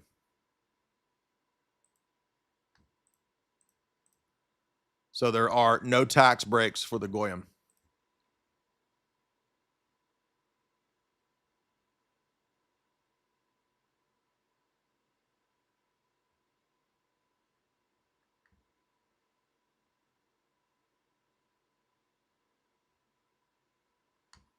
He was connected to my grave. I desperately want to know why Jeffrey Epstein knew so much about my work. And I want to know why he was connected to my graduate program. I was in the Harvard mathematics department. Jeffrey Epstein was absolutely connected to the Harvard math department. I want to know why. How was he connected to the math department? You're pushing me to say things I'm not going to say. But I don't mind. I'm curious. I'm not trying to push you. I understand, but I'm just not going to do it. I'm saying that anybody who wants to... You said he was connected to the math department. To the Harvard mathematics department. How did you know he was connected? You can Google it. You could Google it right now. This is not... I can point at all sorts of stuff that's hidden in plain sight. So I'll take your word for it. And the assertion that I'm picking up on is that Jeffrey Epstein was planted in your world to keep... I'm not saying he's planted. I don't know who he was. I don't know who ran him. He certainly was not a financier in any standard sense. Really? That was a cover story, yeah. Yeah, well, obviously, he is working for intelligence. Duh. Here's one. Were there actually tunnels at Little St. James? Now, this was a thing going around the conspiracy world for a while. Tunnels. We had speculation about this. Let's see what this says. This is email ATV Garage. I would not hold up a payment of $105,000 searching whether Gensler had direction from the team that added tunnels at the office below the main house. So here is an email where Gary Kearney is saying that there's tunnels, but that's tunnels at another dude's house. And then it says, Danny worked this morning at my main compound. This is Epstein now. Cell tower, coffee bench light, master light, terrace light, steps first, shed, and then the tunnels. Boat, etc. So he's mentioning the boat, so this has to be about the island. And then here's another one. Somebody sending to Jeffrey, Peggy Siegel, the publicist. How have you been? What's up with the Caribbean island? Is the staff still sleeping in the tunnels? So yes, Little St. James had tunnels. Right there.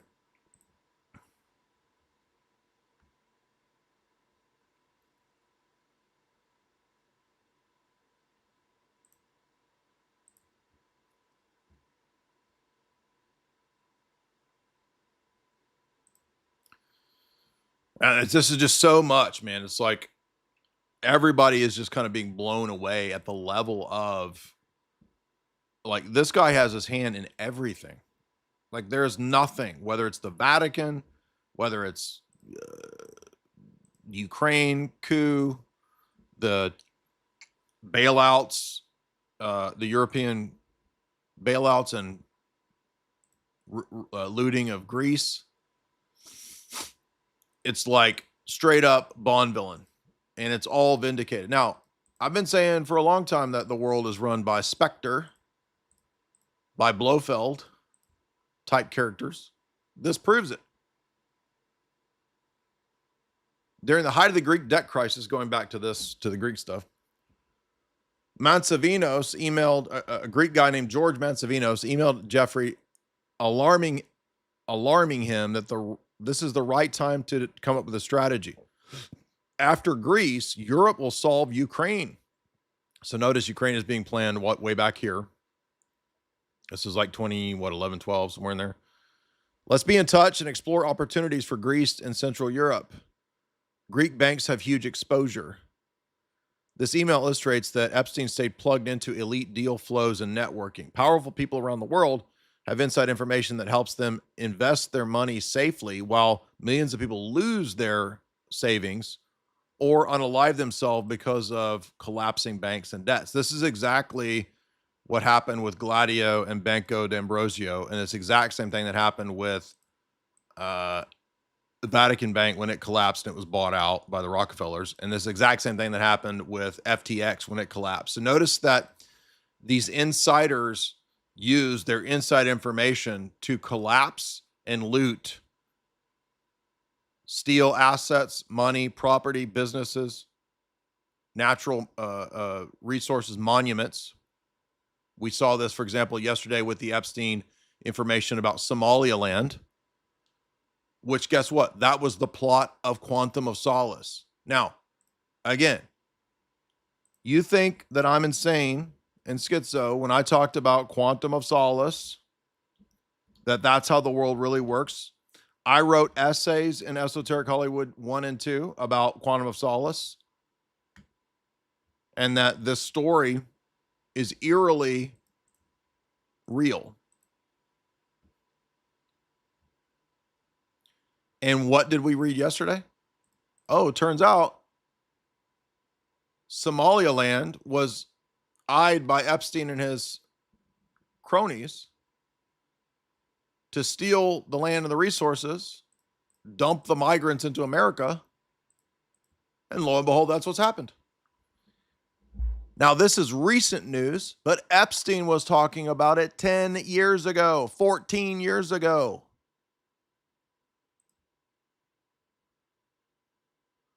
Epstein had close contact with members of Qatar's ruling family. It's not Israel, it's Qatar. It's not Qatar, it's Israel. It's both, dummies. In 2018, Sheikh Jabor shared an article on the Muslim Brotherhood with Epstein, describing it as interesting reading. It's because the elites are all interconnected in an inner network and web, helping each others. NATO Secretary General, former Secretary General Stoltenberg,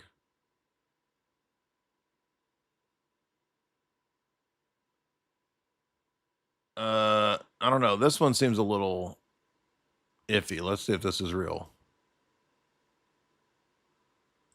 Oh, this is a victim claim. Again, these are always just kind of people's assertions and claims. This person claims that they were messed with by Jens Stoltenberg.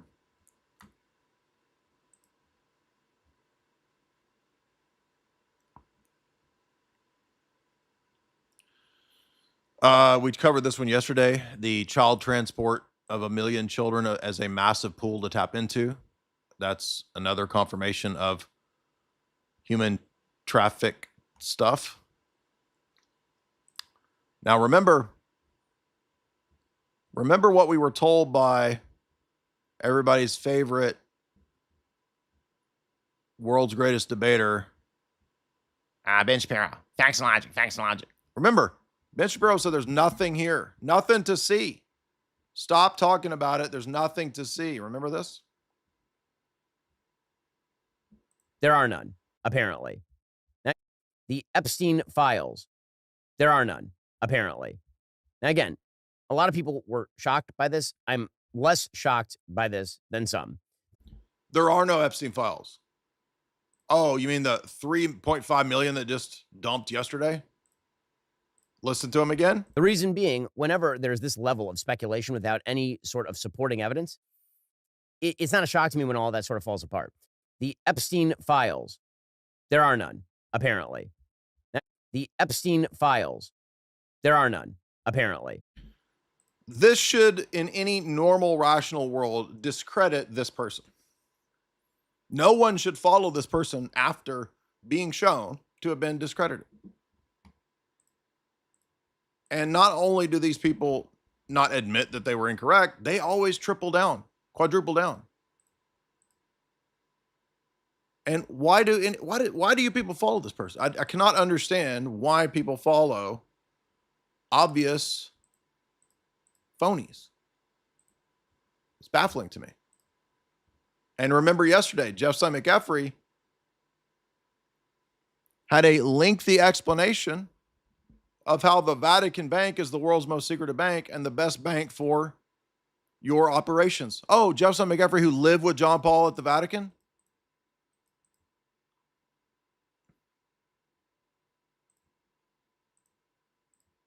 Who else was telling you about the Vatican Bank and how it actually works? Oh, me and all the Gladio talks of the last 3 years. Have you heard one peep from a trad cat or a Roman Catholic apologist about any of this? Trent Horn, who says there's no global conspiracy. Jimmy Akin, there's no global conspiracy. None of this exists. Trent Horn is in the same category as Ben Shapiro. Trent Horn is discredited. Jimmy Akin is discredited. They said there is no any of this. This doesn't exist. Trent Horn said that I was a jack chick level conspiracy tinfoil hat lunatic. They are liars. They are wrong. This should end the career of Trent Horn, Jimmy Akin, Ben Shapiro, all the conning people that you listen to. You're just jealous. No, it's frustrating when people who lie constantly have gigantic audiences and just dupe all the dummies even more. That's what's frustrating. That people listen to liars. And the liars get zillion people audiences because you're dumb. You fall for dumb stuff. And I'm vindicated over and over and over and over, and you fucking listen to liars. Why? What the fuck is wrong with you? What is wrong with you?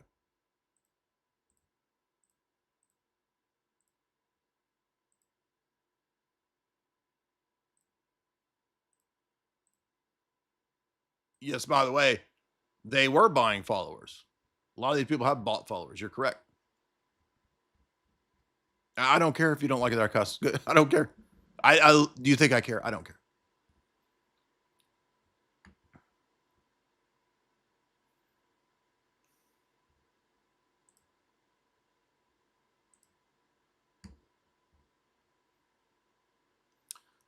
I'm not going to talk about that one because it's a weird one, but that one you probably can't talk about. But even SH comes up in this, which is weird.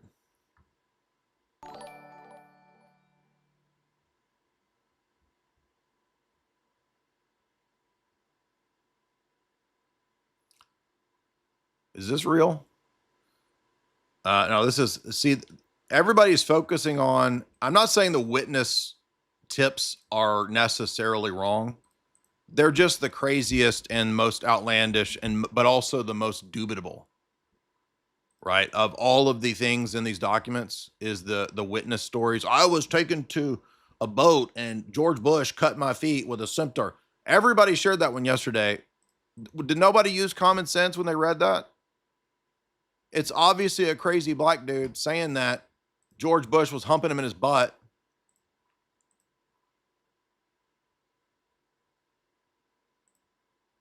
All right, I'm sick of this trad cat in here. He's getting on my nerves. constantly talking shit. Just get out of here, dude. You've got this crazy dude saying that they cut his foot with a cimeter, and the report says there's no scars. And he says, yeah, they were able to cut my feet without scars. Okay. And then he says, George Bush humped me in the butt. And everybody's sharing that one because they were eating entrails and whatnot. Total nonsense. Obviously a crazy person.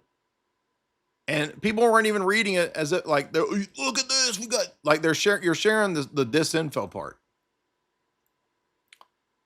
Epstein victim claims that Whitey Bulger was involved. Politicians named. People are practicing witchcraft, Satanism, maybe. But again, it's just a random person claiming it. It doesn't. Anybody can call in a tip and say on a tip line, I was taken to the underground base and Henry Kissinger touched my booty, and he was wearing a devil mask. I mean, it may be true, but we don't know. Epstein says in an email that there are videos of Bill Clinton and Dershowitz participating in ORGY. Epstein attorney and ex-White House counsel Kathy Rumler said a 24-year-old woman from Sugar Daddy website claims to have had these tapes. Epstein says this matter should be resolved since the publicity has gotten out of hand.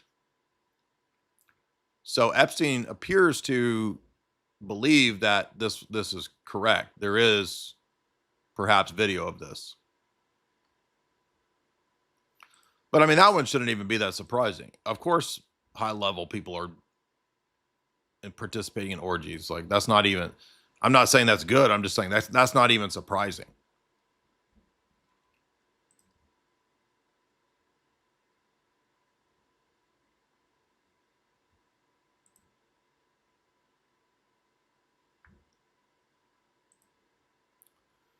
So getting back to the Hollywood stuff, a producer of the cartoon show, allegedly same person, Leslie Taylor, I don't know who that is, children's program producer from the 90s to 2013, 3-time Emmy winner, BAFTA winner for the cartoon Arthur, is in Epstein files. It says, thank you. Let's see. Hey, this looks really good. Your boys are cute. He needs a shower.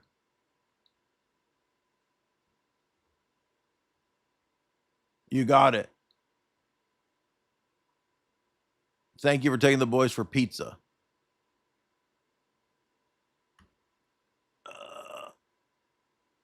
It's all blacked out as to who's talking to who, but that is an interesting reference. So we don't know who's talking to who there.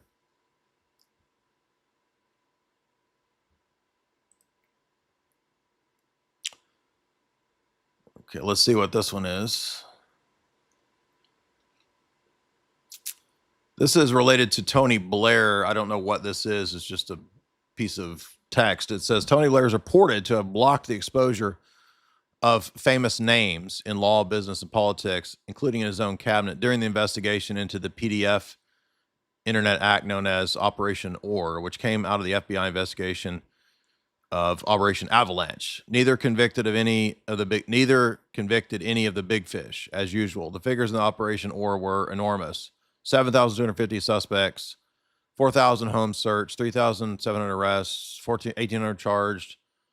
1,451 convictions, 140 children removed from suspected dangerous situations, but still no major name was gotten. So basically, Blair allegedly, in this, whatever this document is, protected the elites. Shocker.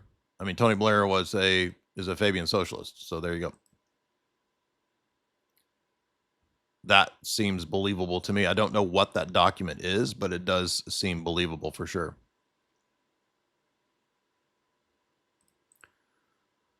Sultan Ahmed bin Suleiman, ABS, sends a very long email to Epstein about Hillary Clinton being pregnant.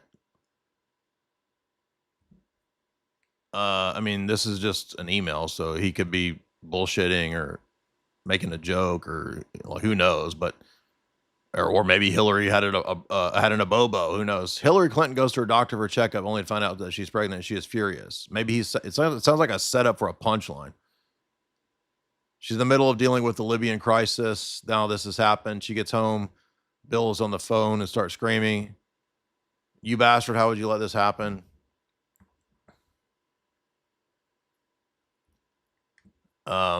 Really bizarre email. Don't know what that means.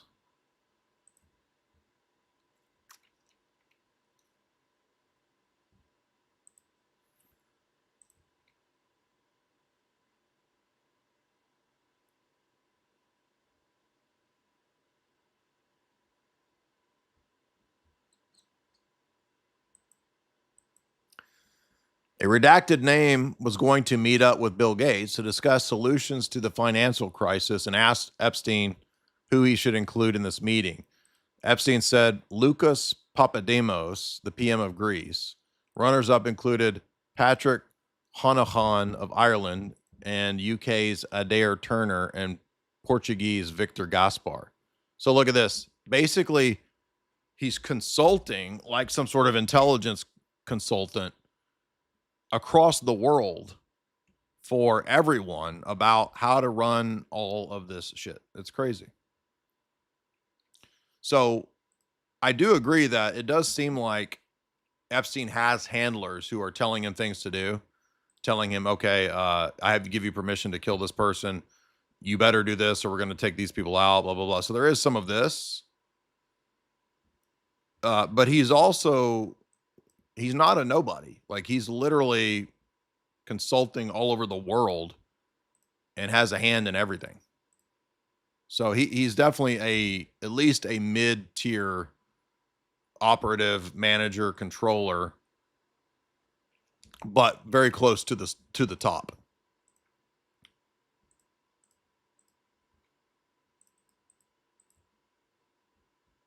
And remember, he's bragging, saying he represents the Rothschilds. Now, not only that,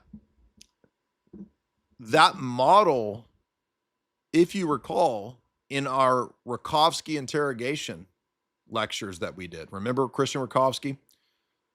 Rakovsky basically said a lot of the same types of things that Jeff Stein said. And Rakovsky says, I am a representative of the top people. Do you remember this? Called Red Symphony. Go listen to my Rakovsky interrogation talks. Because Jeff Stein seems to be today's Rakovsky. And remember, Rakovsky said he wasn't the only one that was a high-level operator like this. He said Sidney Riley is another. So Epstein perhaps seems like a Sidney Riley.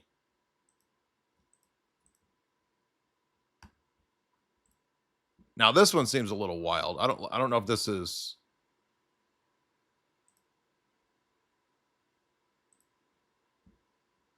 I don't know where these articles are from.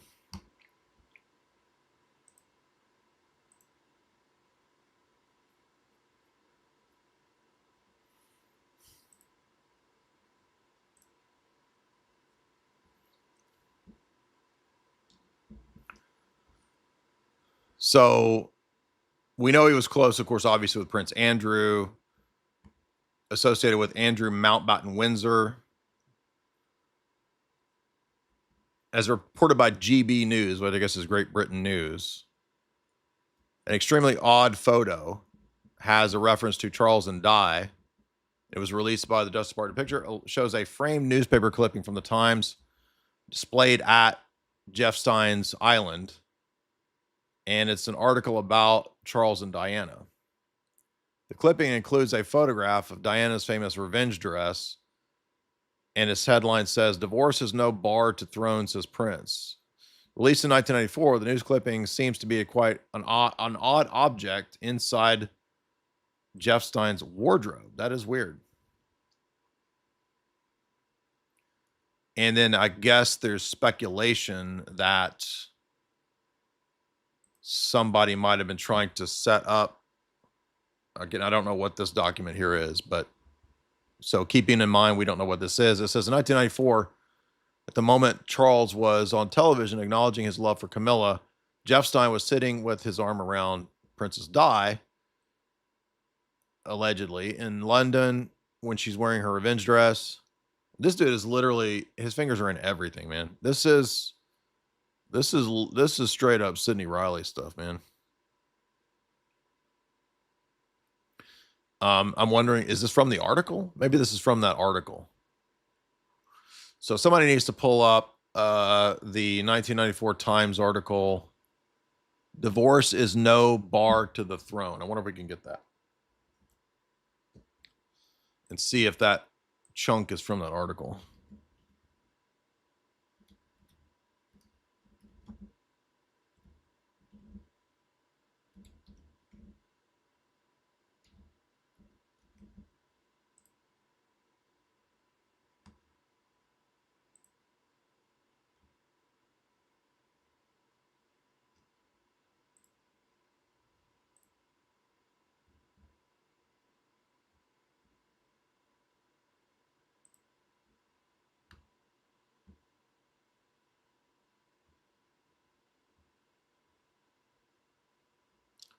Okay, here's an article saying that. That's the article that's clipped. But can we get the actual, what was it, Times article? The Times.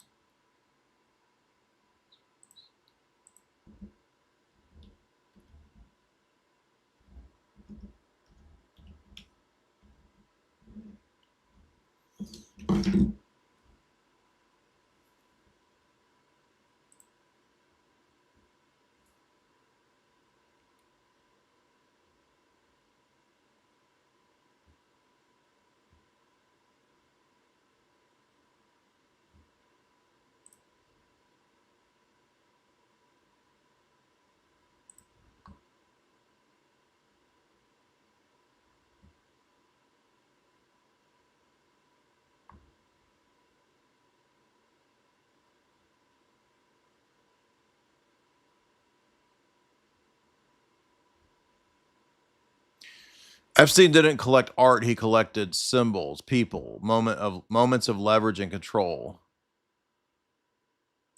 The DOJ simply dumped these photos with zero context. Public is left to decode it. So the people are speculating then that he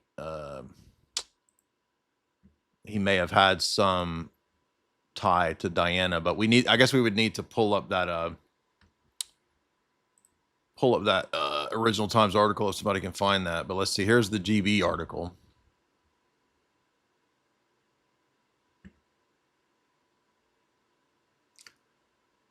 Epstein was introduced to the former Duke of York several years later through Ghislaine.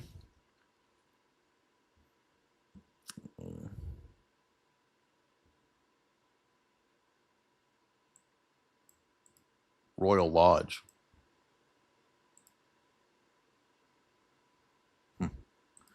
So not a lot of info on that. It's hard to say exactly what's going on there, but if somebody can dig up that Times article, that would be probably very telling.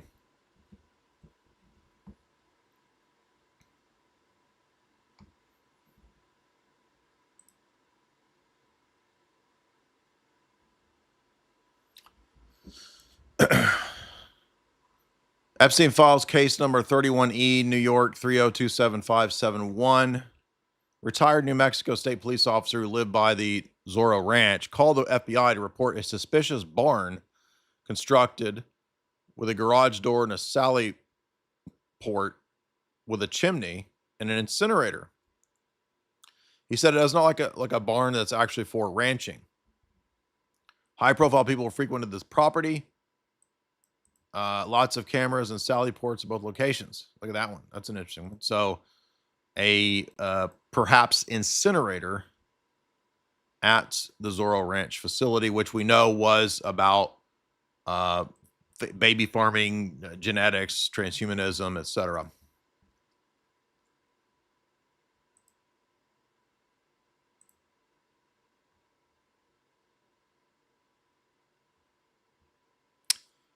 This is the crazy stuff that people are latching onto, which is the least credible.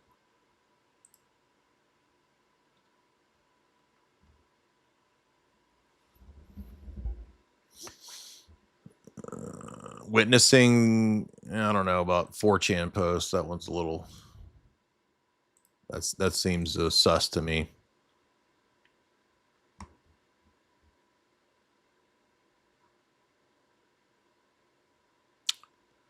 "10 days before Epstein was found in his cell unalived, he created a list for Steve Bannon and emailed this list to himself. And it appears to be a list of a lot of prominent names and last names. Not sure what that means, but it includes Mandelson, Pritzker, Gates, Teal, Hoffman, Sheldrake,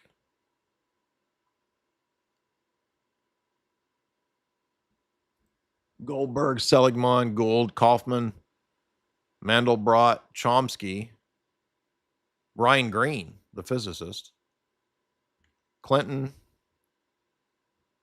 Schumer, Keith Raniere, I guess, Raniere, Rothschild, Rothschild, I guess that's Rothschild, Khashoggi, and Rockefeller.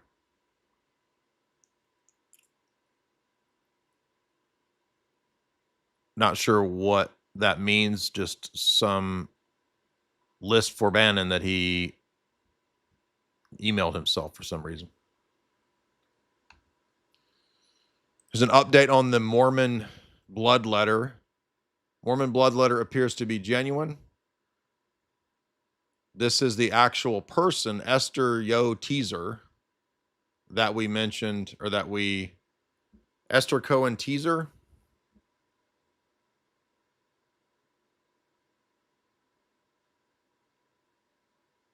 Here's a New York Times article on her cult, Divine Madness. She talks about how great it was to live with Yo Teaser, Esther Cohen and Yo Teaser, to have sex with hundreds of strangers while young people were in the room. Yes, you read that right. This is a Medium article citing a New York Times article. And this is the person here, Alchemy Nourishment. So, referring back to the Mormon blood reference earlier,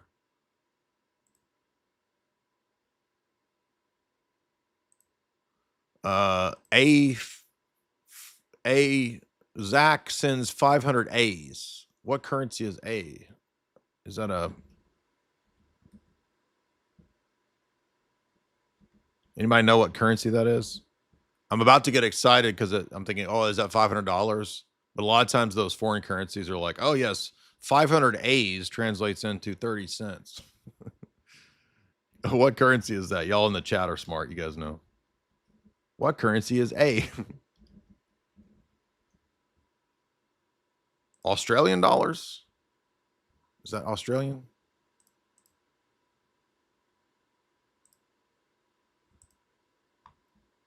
Aussie bucks? What do Aussie bucks translate to? Appreciate that. Let's see, what's an A in USD? So, euros? They're euros?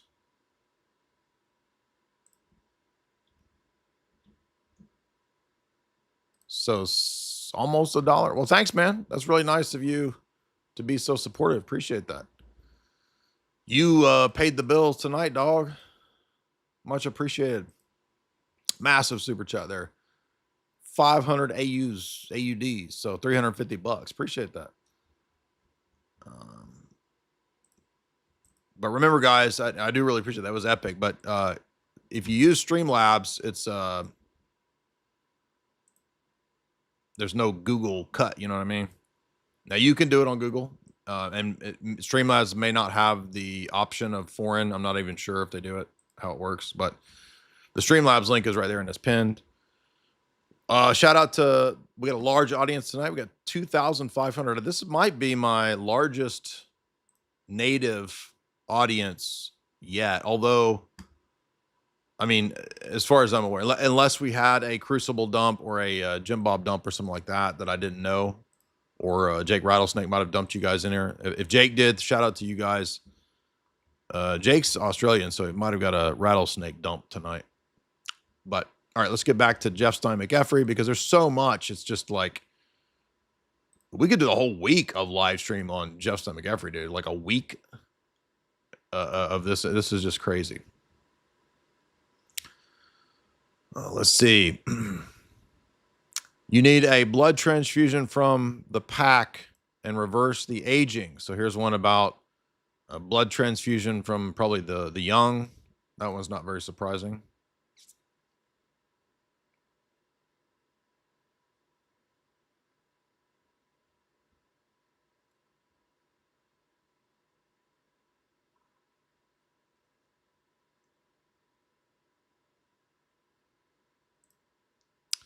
Okay, let's see what this one is.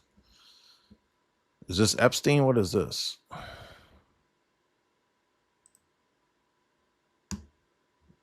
Good grief, dude. Can you not summarize? This is so long. This is the Mexico stuff, which people are thinking relates to the unaliving. And we covered this yesterday with the SEAL Team 6 thing. So yeah, we're not going to rehearse all that. We covered that one yesterday. Yeah, this one we covered yesterday.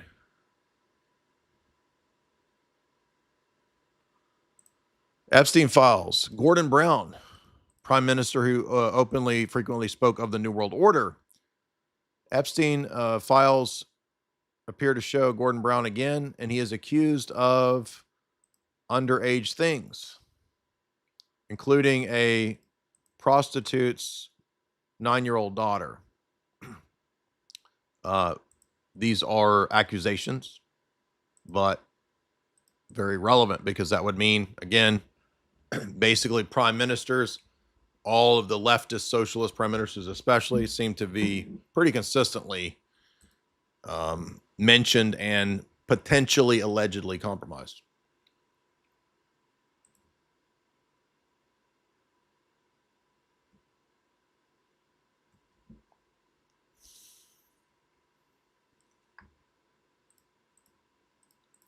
We covered the Epstein plans and consultations with Zelensky and with others. Pomonarev was his name, Pomonarev, as a potential replacement and overthrow of Putin. We covered that yesterday.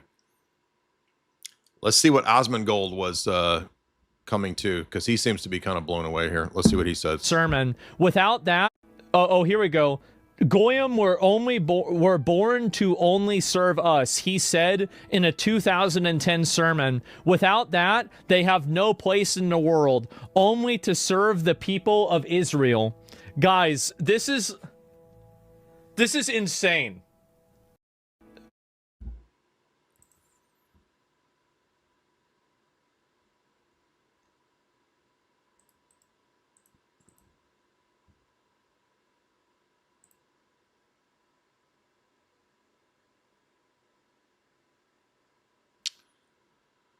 Good grief, dude. What is all this? Okay, so this is an FBI. This is just a crisis report. Again, these are the least. I don't know why everybody loves to latch on to the tips. I'm not saying the tips don't, but I mean, anyone can call in a tip, and usually they're the most ridiculous. So yeah, I'm gonna skip this one. That one doesn't seem very. The emails are the most interesting, not these stupid tips. Okay, here's one. Epstein was working on making Alzheimer's and diabetes weapons that could kill.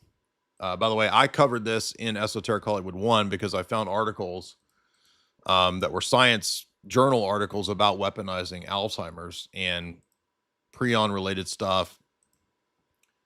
And I didn't believe it when I found them, but they were Dr. Holger Heiden's papers that he wrote back in the 60s on how to do this kind of stuff, as well as reversing people's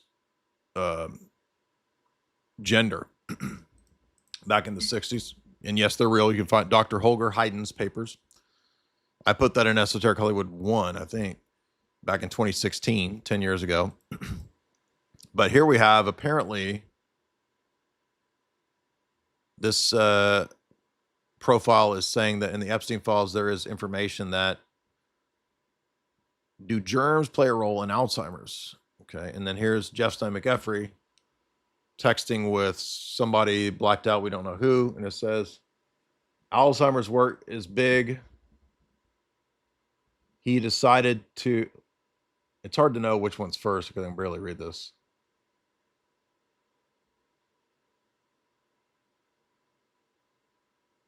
So he's talking about Alzheimer's and pathways, Vegas, plants and phlegm have weird connections. Alzheimer's work is big right now, big supportive, hard to read. Okay, here is an email about the vagus nerve. Can the nervous system be hacked? New York Times article is linked.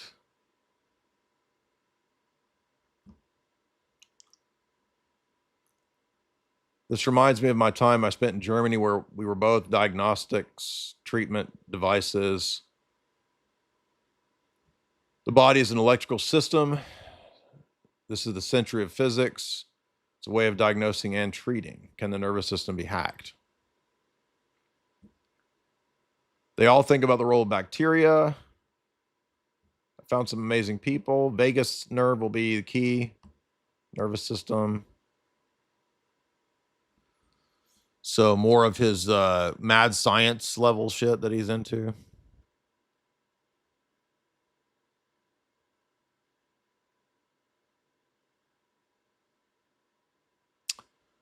Here's one. Bill Gates and Epstein were looking into the dark web and Silk Road back in 2014, trying to find currencies that could not be tracked.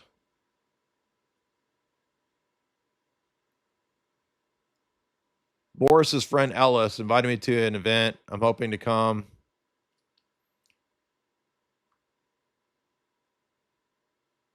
Blah, blah, blah. Bill and I are going to review the dark web, Silk Road, alternative currencies.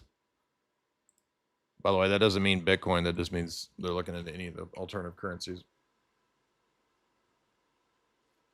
I'm sure they were investigating Bitcoin. We already covered all that yesterday with Bitcoin, so we're not going to repeat all that, but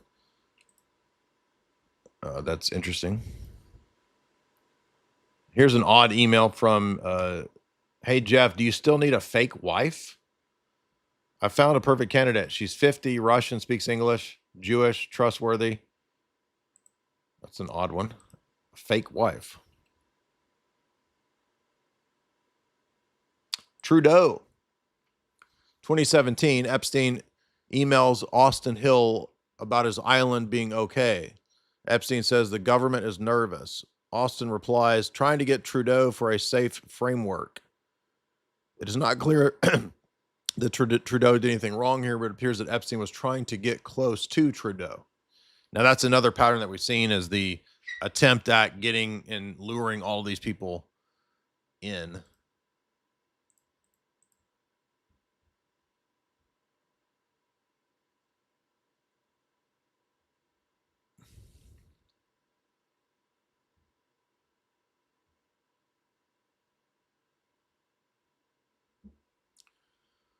Breaking. Epstein and Palantir's Peter Thiel discuss a plan that would destabilize Iraq, Iran, Libya, Syria, Palestine, Lebanon, and Egypt. The more of a mess with just lots of bad guys on different sides, the less we will do. I keep hearing you intentionality argument. Imagine if this is a mess with Obama. The intentionality argument would center on making sure the U.S. gets less involved with the rest of the world. The more of a mess with just lots of bad guys on the other side, the less that we do. Interesting.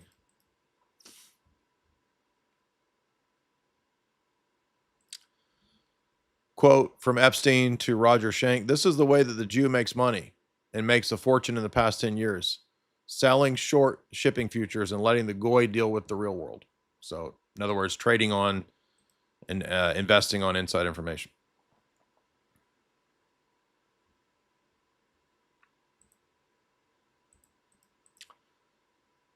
Here's one about CIA planes. Jeffrey, be sure if the BBJ serial number would give us issue flying in the Middle East. The past history owners of this airplane was the CIA in 2007. The previous N number indicates N313P. It was a CIA plane to transport to Guantanamo Bay. It's called the TORTURE plane. Wow.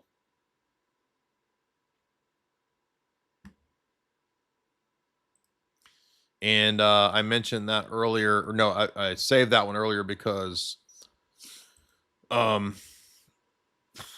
Mike Benz shared another series of ones talking about that Epstein was flying CIA planes from the 90s up into the,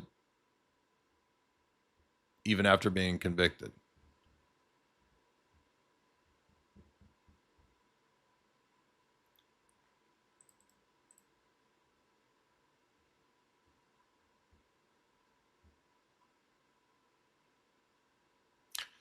I'll go to that one in a second, but this one was interesting. Bannon and Jeff Simon McCaffrey discussed the Federal Reserve is a weapon. Everything that I told you in the first hour of today's lecture. Moonshin is okay. The geriatrics understand the internet was like telephones, connections only. Then my nerds taught them that cyber stuff is a weapon. The same with the Federal Reserve. It is a weapon to be used with sophistication. Inflation is a concept from the 50s. So Epstein understands that the Federal Reserve and the intentional inflating is a weapon. Here's an interesting one. The souls of Jews have special magical DNA that Gentiles don't have. And this is from Mark Fisher to Epstein. The Jewish soul has a different structure, different ingredients and components. It's a higher level. This is rabbinic teaching, by the way.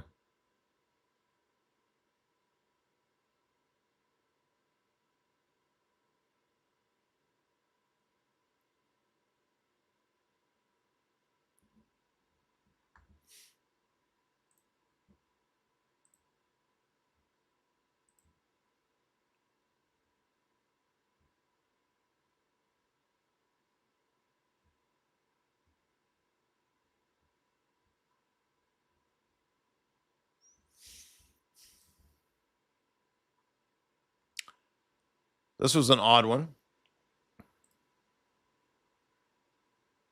Apparently he emailed this to himself. At my dinner table, I asked, why are all you right-wing guys so anti-septic? One of them said, historically, we all know it's actually been Jews behind governments pulling strings. I said, well, like who? And one pointed to me and they started to roar with laughter. Me? The one guy said, how do you explain in only 3 days there have been princes, prime ministers, and emissaries, plus 2 presidents of world bodies? Guilty. So funny. Wish you were here. So here's Epstein joking about the thing that you can't talk about.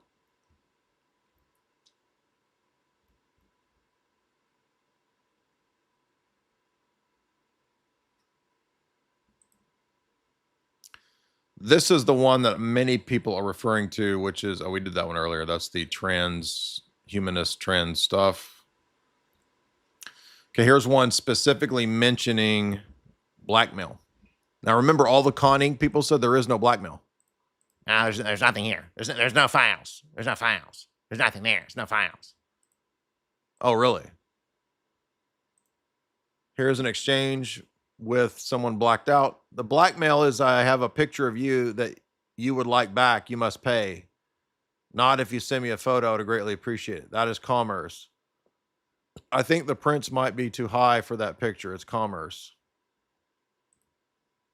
There is no blackmail. Remember this? Who? Patel, Bongino, Ben Shapiro. There's there's no files.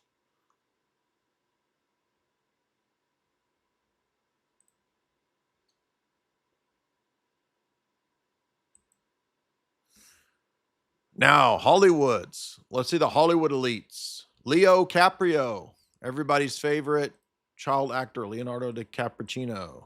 What was Leo doing? Leo, well, so it's Epstein emailing Peter Mandelson of the UK on behalf of Leonardo DiCaprio. Leo wants more money endorsing non-US products.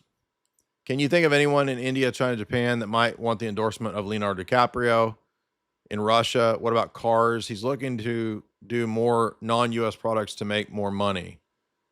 Can you call me on my home number? Mandelson says back to Epstein. So that would mean that Leonardo DiCaprio and Jeff Stone McCaffrey were good buddies.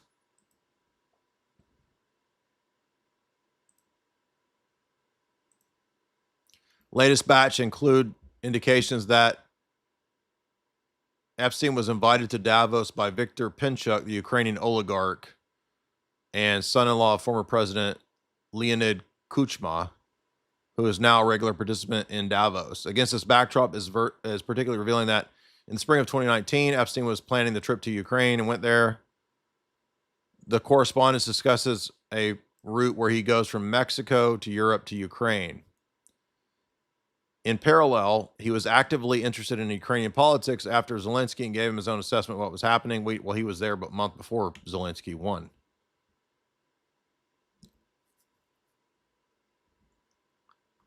Okay.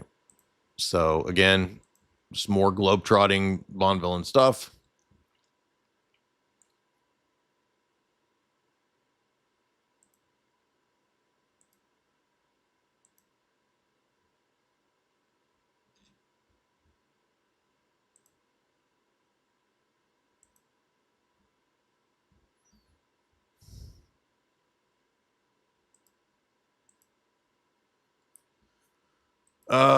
New York police detective working the case in 2010 on Epstein was concerned that the FBI was compromised in, I guess, New York. And we knew that that's where they were holding all these files for so long. He was afraid for his life.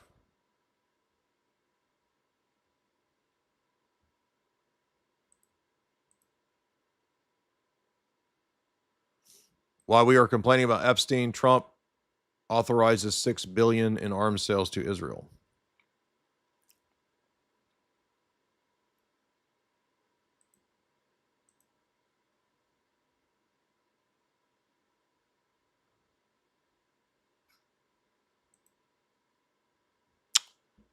Oh yeah, this is Ben Swan. To a pizza parlor and then fired. Ben Swan, when he did his report on Pizzazzgate and got fired, that's kind of relevant now, isn't it?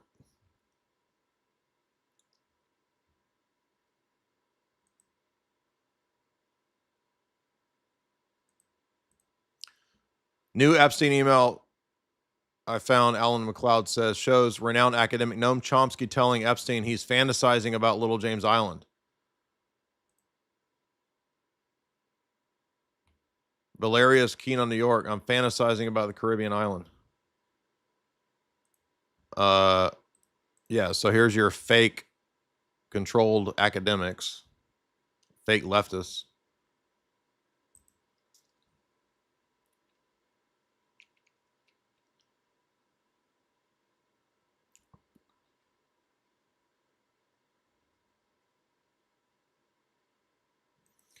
Here's an iMessage thread where Jeff Stein texts a woman about contraception. Just another example of the sicko pressuring and gaslighting women to send photos out of appreciation.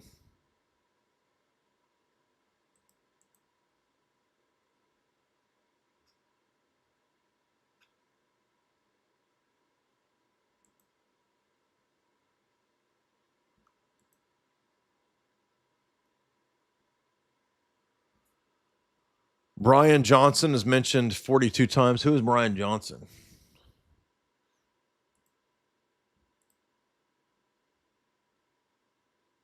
Since reading this book, I can't stop thinking about what today's zeros might be. I become a zero detective. Christianity held the idea of nothingness as an ungodly and evil, which stalled societal progress.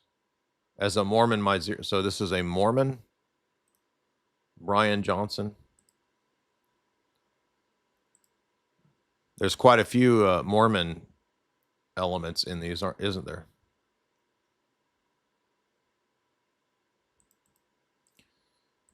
There were rich Greeks from Patmos dining with Epstein. Who are the rich Greeks from Patmos? Interesting. Billionaire Tom Pritzker bragged to Epstein in an email that he was in Afghanistan with boys with toys. Yikes. U.S. taxpayers paid for Pritzker's party with a U.S. Army helicopter and boys with toys. Billionaires get access to U.S. Army equipment. Just like that. He's a transhumanist. Shocker. All right, let's read some super chats. We got quite a few here. I mean, this is just like every minute there's some craziness. Dead Z, $100. Been in the Christian conspiracy circles 10 years. Old school. AJ, KJ. Even saw mentions of you. I can't believe started watching last year. I became Orthodox a while back. Godspeed. I'm buying your book soon. Thank you, man. Appreciate that. If you are interested, you can get my books, which covered a lot of this material through the lens of film, Hollywood, film symbolism. If you head on over here to my website, and if you go to the bookshop, and you'll see Esoteric Hollywood 1, 2, and 3. And also Jamie's books are there too. You can get a hold of these classics, all signed copies. Remember, everything at the website is a signed copy. You don't have to request it. Signed because they're all signed. Shout out to all the new members that joined. Dixie, $10. I bought Bitcoin at 120K. It is falling to 50K. Sir, please not redeem. Bitcoin's a long-term hold. So I'm going to be buying more very soon. Nathan, when I get some money, $5. I love you. J Dyer, lives matter. Dyer supremacy. Thank you, man. Nelly, $20. All my favorites are coming up tonight. I reckon there's more to Justine than has met the eye. Yeah, it's straight up Bond villain, dude. It's full on Spectre. Full on Blofeld, bro. I mean, Blofeld is kind of the top guy, right? But Epstein's more of like Mr. Green. If you remember in Quantum of Solace, right? But I mean, we could just go ahead and say, okay, he's for simplicity's sake, he's basically Blofeld. David Desi, $3. Someone said Matthew 28 is a forgery. I've never heard that. Matthew 28:19 is a forgery. I mean, people debate the end of Mark because of some of the textual manuscript dates, but I've never heard anyone saying that the end of Matthew 28 is a forgery. I don't know about that. Kara says for $5, Jay, these trifling mofos out here in the streets, dire. Exactly. Jay, these trifling mofos out here in the streets, dire. Farrad and Carino. H.G. Wells' book predicted World War II. What current books do you think might predict the next war? Theories on why the emails are released now. I don't know. We talked about some of that yesterday. And I don't know about any present fiction books that predict the war. Sorry, I don't know. Romanity, $2. Makes sense that they would sacrifice Greece. Look into Henry Kissinger on the Greeks in 1974. Interesting. They feared lack of compliance after the colonel's regime when they didn't allow American bases after the 6-Day War. Hence, they punished them with Cyprus. Interesting. Yeah, I need to get more into the history of the CIA in Greece because there's a lot there. Calthrop, $10. What's up? Groove Monster, $10. It's been a good day for these OG conspiracy theorists. Keep rolling, son. By the way, Q-tards that I work with are disinterested in all these files. They say it doesn't matter. What matters is Q. Exactly. Yeah, that's what you get with Q-tards. That's what it was designed to do. Chelsea, $10. I love your stuff, Jay. I've been listening for some time. This is my first super chat. I became a minis? What does that mean? I will give you a 0.75 impasse. I can't give a whole lot since the rest of me is German. Thank you. Share with Jamie. Okay. I don't know what a minis is. Jacob, $10. Thank you. JV, $1. The closeted gayness of the Roman church is why Fuentes is attracted to it. Bobby C, $5. I think Nick is saying key to undermine the plurality of the other apostles having keys. Interesting. Well, that's redefining and revising the actual verse, which is keys. Bobby C, $10. I used to be an accounting major. Years ago, I felt like I was learning how to launder money legally. I gave up on it and became a supply chain guy. Interesting.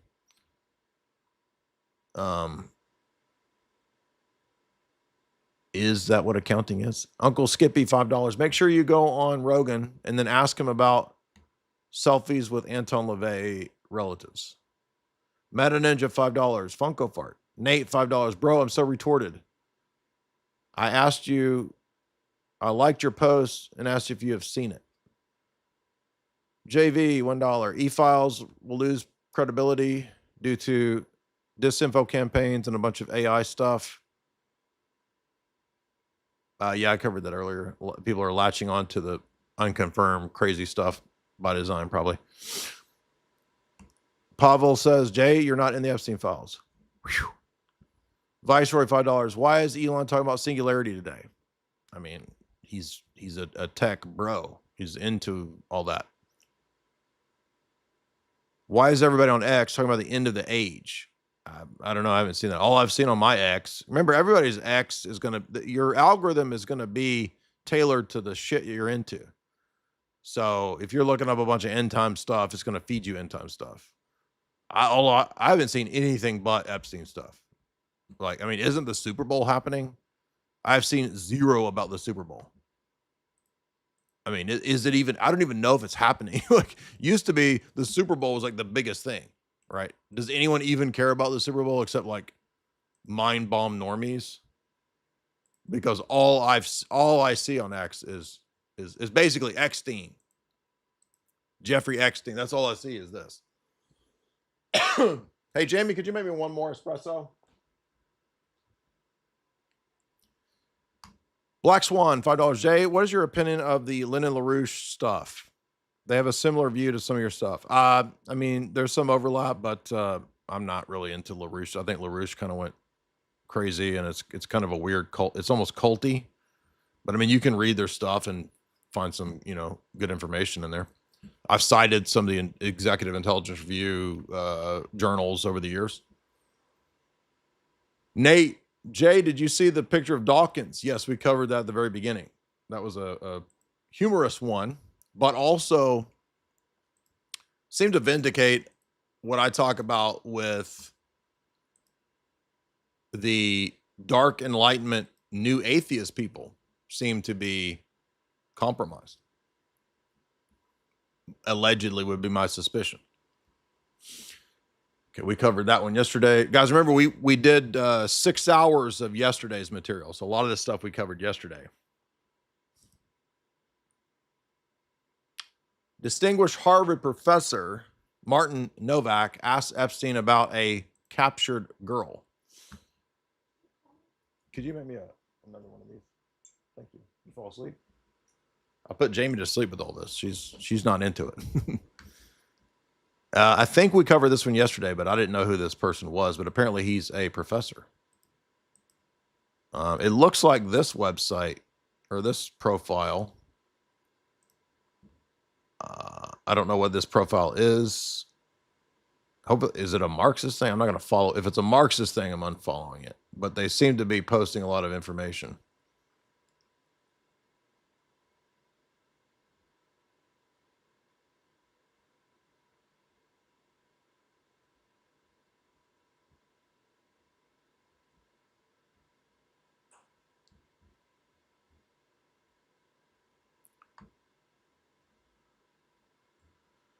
Breaking. Chomsky tells Epstein in an email that Venezuela isn't real socialism. Look at these BFFs right there. Wasn't remotely socialism, completely directed from the top. It's all about the oil. Although I don't care for Chomsky, he might actually be right about that.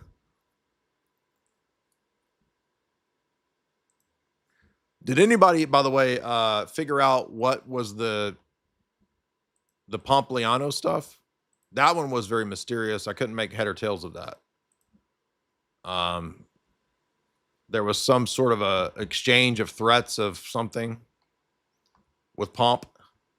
Does anybody know exactly what was going on there? If so, put it in the chat if you can, and or super chat me, and I'll try to make sense of that, because I couldn't tell what was going on. And there were these acronyms for something. I don't know what that was.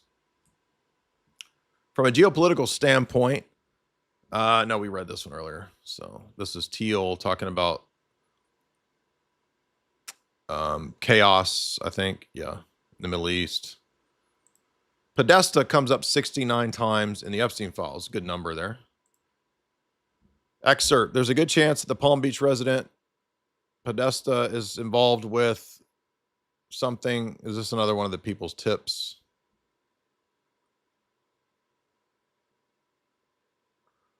Yeah, this is just a tip, I guess. Let's see.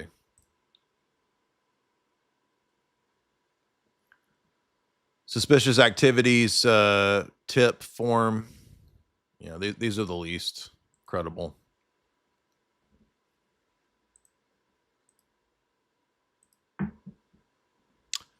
New Epstein document reveals individuals involved in investigation believed Epstein and Maxwell were Mossad. We covered this one yesterday, I think. Let's see.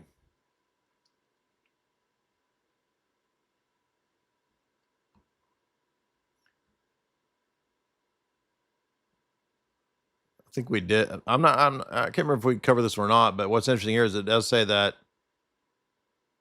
they were all trying to blackmail political leaders. Yes, that seems to be obviously the case. And then it says there was software with backdoor tech. That sounds like Promise software. But we don't know who this email is. It's from Mark Iverson to we don't know who.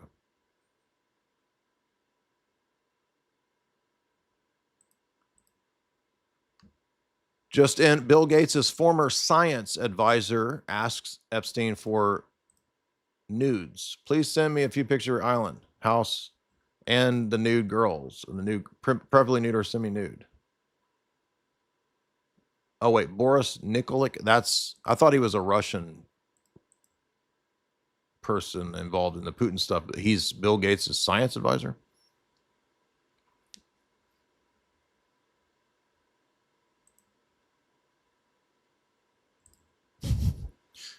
Epstein refers to Reid Hoffman, the founder of LinkedIn, as the fatty at LinkedIn.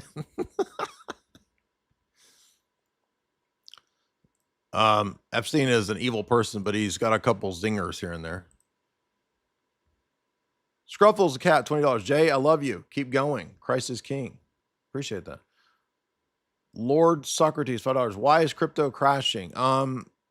It has to do, I think, with war, and the Clarity Act being battled over between banks and Coinbase and crypto. Most of which really it doesn't have much to do with Bitcoin. It's more so to do with stable coins. So the Clarity Act, the banks don't want this crypto stuff to pass because it will damage banking. And there's good and bad reasons as to why it's going to damage banking. On the one hand, crypto will eliminate it means banks aren't necessary. You won't need banks if crypto comes to be in its fullness. So that's one reason. But also, they want the stable coin stuff to pass so that instead of fiat Federal Reserve stuff, it can all just flip over into stable coins. Separate from that is the normal market cycles, which is we're just in the bear market. So, and that's a blessing to you because you accumulate in the bear. This is what people don't understand. They think, oh, I bought Bitcoin because I thought it was going up for forever. No, there's cycles. Josie 105Z, $10. Thank you. Hick at Heart, $5. Jay, as a member of BIPOC, how do you feel about the way Black Orthodox Christians are represented in the new St. Moses the Black movie? I mean, I saw that Kyle made a video about it. I saw the trailer, but that's not playing anywhere near me. I don't have any way to watch it as of yet. We'll definitely watch it. I know Father Turbo is in it. But also we have been in a damn blizzard storm, stuck in the freaking house for like 6 days. So today was the first day I went outside of the house in like 6 days. I don't even know. It's like cabin fever. But again, I want to give a shout out to Zach SF3KU for that big fat super chat. He was the he's winning the super chat war today with that $350 super chat. Appreciate that. Nelly, $2. Bush knocked down towers. RC, $2. Bush knocked down towers. Jonathan Kelly, $5. Jeff Stein Effrey, Forrest Gump of espionage. Yeah, it's weird because it's almost like sometimes Epstein sounds really dumb, and then sometimes he sounds like this like genius mastermind. It's kind of hard to figure out, like, are we dealing with a savant or a retard? And then I noticed there's a lot of, some of the pictures have big bags of pills and drugs. And then there was a picture of him dancing all drunk next to a girl. So I'm thinking maybe he's like drunk pill texting at times. And that's why he sounds like a retard sometimes.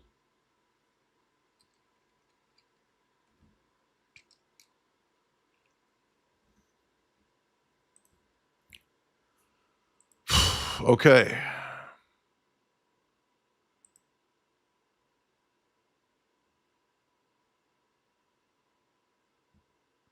In 2004, Maxwell's mother, Elizabeth Maxwell, I'm assuming that's her mom. It just says Maxwell's wife, circulated petition Friends of Israel 2004 demanding that Google censor websites against Jews.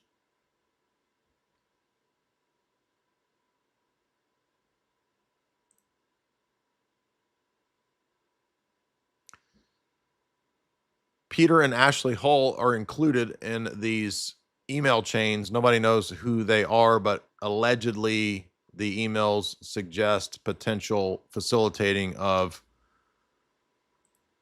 meetings, cheese holding, and massages.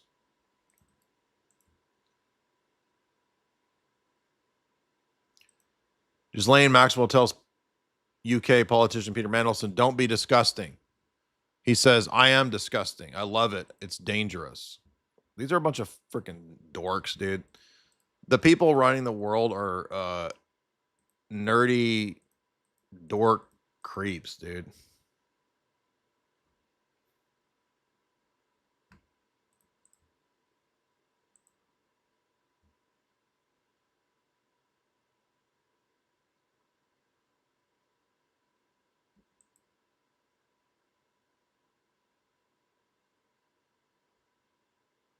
Obama is mentioned in the files. We covered it yesterday. So this is Obama and Epstein had communication for like 8 years straight. It just says communication 2006 to 2016, or it's something like that. Anonymous FBI tip in 2022. Jeff Stein brought children to Omni. What is Omni?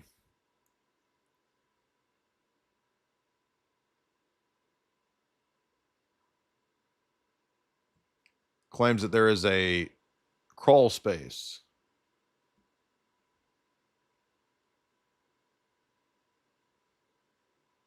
I don't know what Omni is. Is that a hotel or something? What is Omni?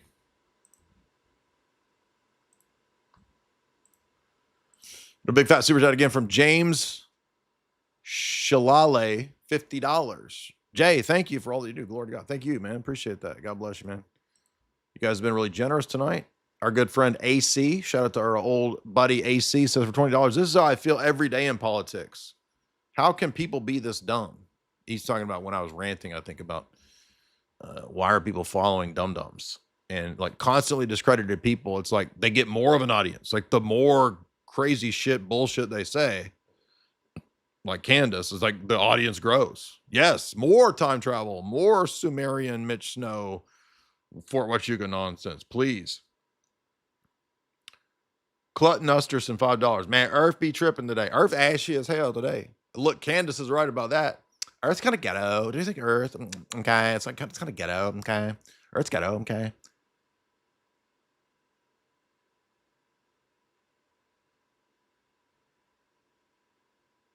Okay, I think I got all those. Oh, wait. Varango's Pod, $10. It's the key, Jay. Put some respect on that. You got to respect. Put respect on that name. Remember when I was debating Bishop Tilda Swinton on Piers Morgan? He said, you better put some respect on that name. I kept calling him Bishop Tilda. What was his name? Bishop Tinton Swan or something. I kept calling him Bishop Tilda Swinton. He said, put some respect on that name. Zane Needy, $10. Vindicated.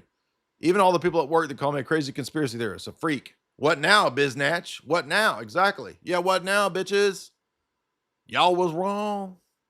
You best give props to your tinfoil hat friends. All the Clippers, EB711 says $5. Heads up, channel clippers. Please clip all this up. There's so much here. Get some specific clips up, please. I agree, EB. Appreciate that. Eddie says for $10, Eddie lifts. The world is freaking insane, dude. Yes.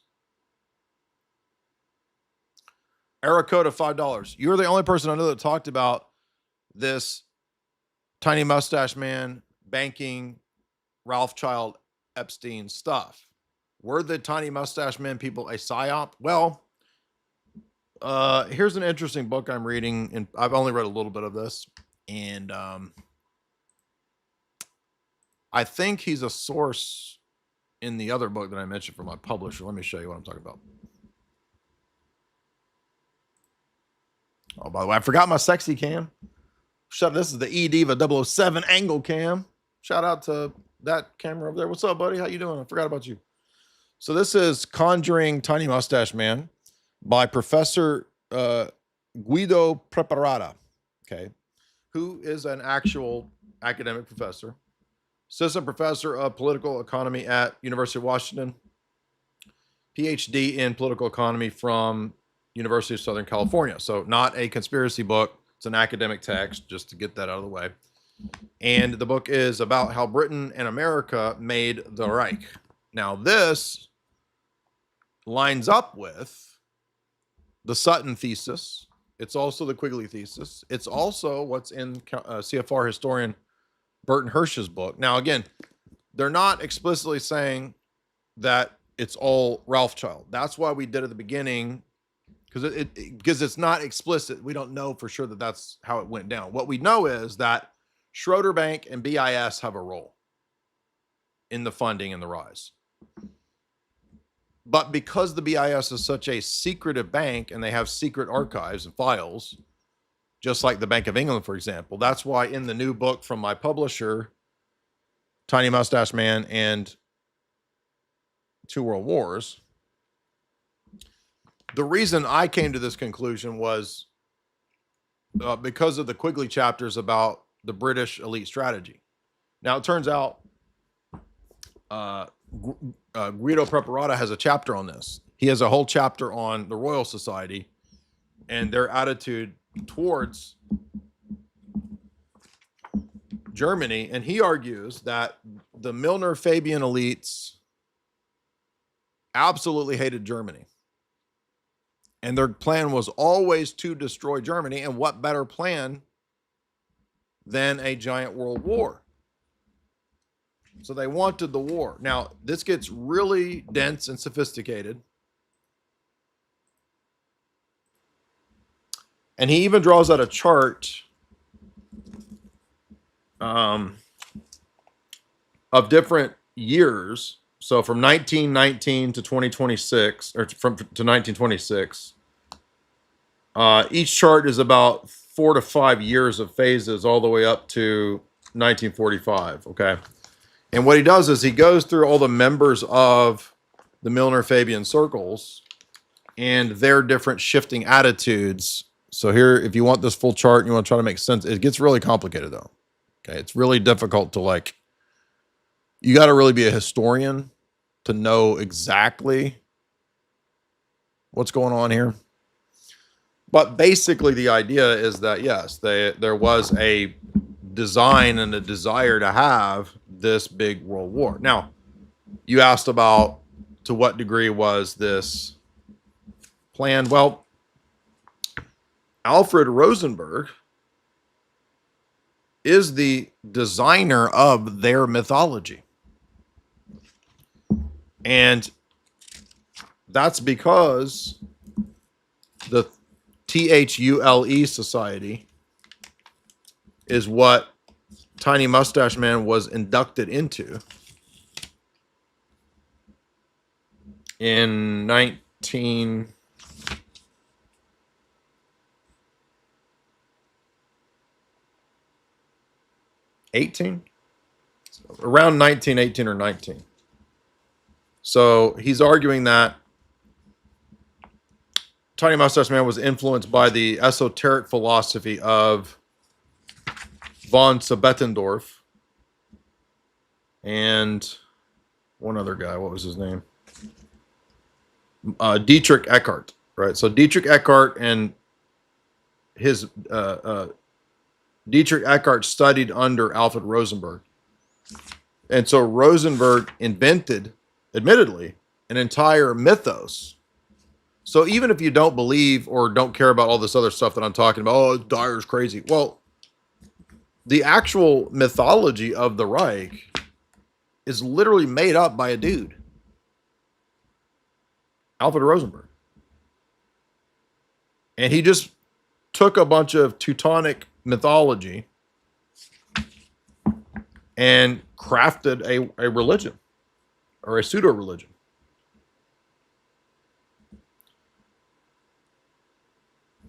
So here is the whole page of that.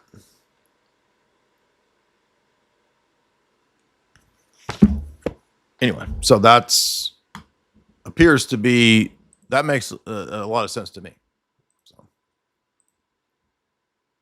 the other thing too is like, okay, if all of these Tiny Mustache Men apologists are so smart and they have it all figured out, how come they don't even know what the BIS is?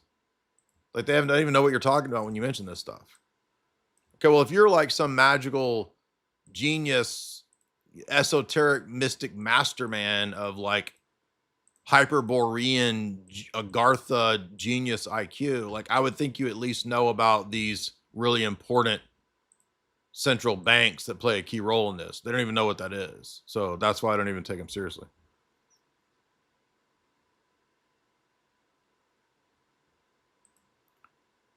Here's one that is pretty wild, sharing something crazy. Did you get the video of the girls on Dropbox, he says? We'll cover that one.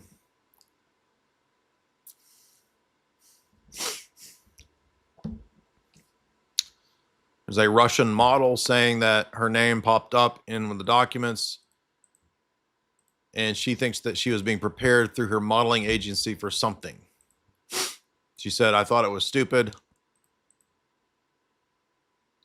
I could have ended up at the bottom of the ocean. My parents talked me out of traveling. God protected me. Sounds like it.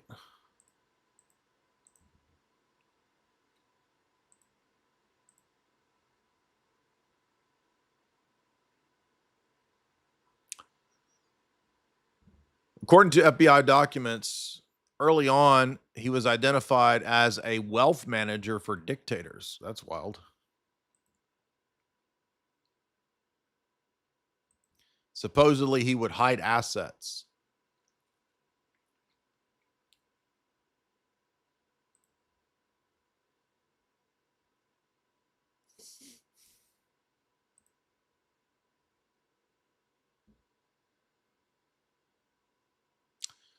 The reason that Ukraine matters, this is random guy on Twitter here. This sounds legitimate, though. He says, is that Ukraine is a playground for Western elites. It's a pirate cove, a corrupt hellhole where all the nasty shit gets a hall pass. Bioweapons, organ trafficking, human traffics, anything. This is a doozy article from 2006 where the BBC had a propaganda narrative to drive reporting on the systemic culture of organ harvesting in Ukraine so that Epstein and elites can live forever with anti-aging technology developed in the Ukrainian biolabs. This is tip of the iceberg.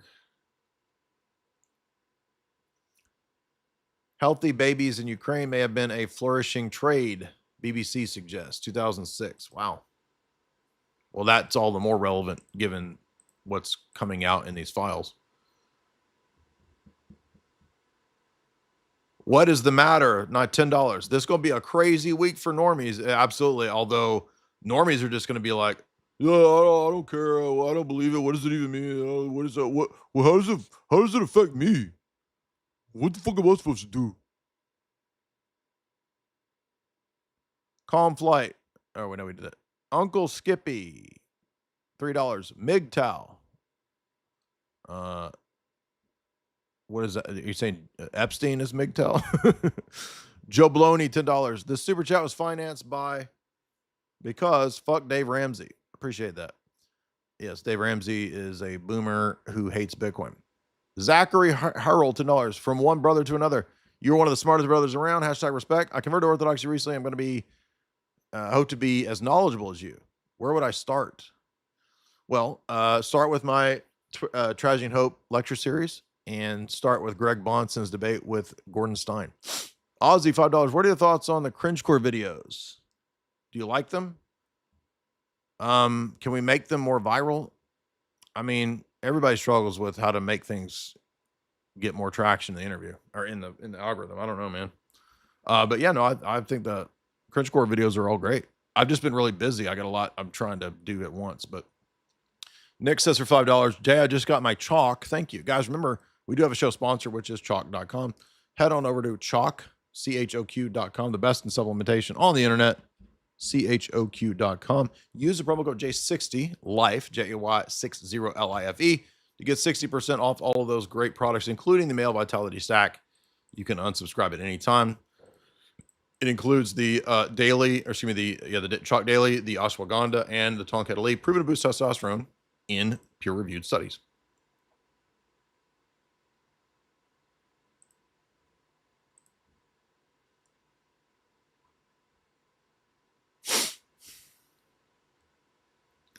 I'm only skipping this because we mentioned this one yesterday, so.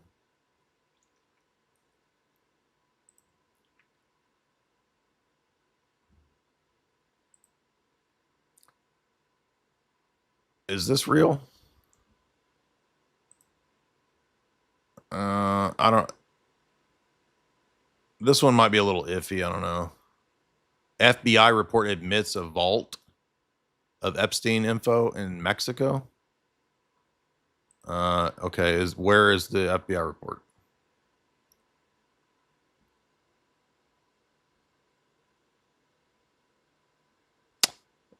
Maybe. I don't know. So people are saying, where's the videos, right? Where's the compromat? Well, if this is real, and I don't know whether it is because it just popped up.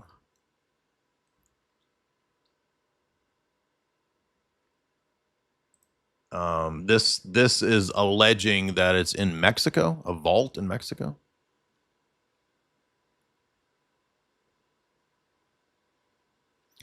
And apparently people have already died over this, allegedly. Again, I can't.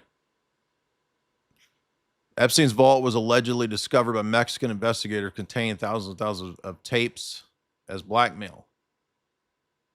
Now, we do have many mentions in the emails of him stopping and flying to Mexico. But I don't know.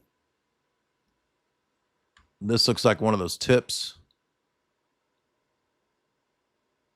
Or maybe not a tip. It says case ID. Mexican citizen reported. Now, this is just a tip. Reported Epstein vault. I mean, it could be real. Just saying we don't know.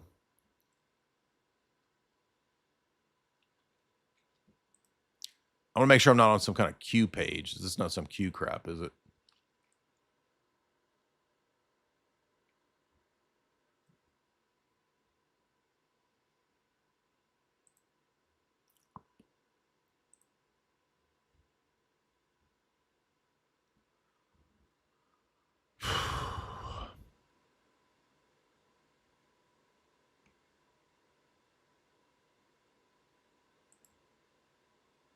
Noam Chomsky gives advice to Epstein on how to outlast the PDF allegations.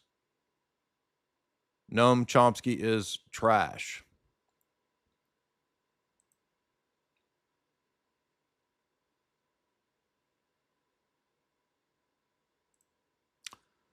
This needs to be unredacted. Something to do with Microsoft in a news article.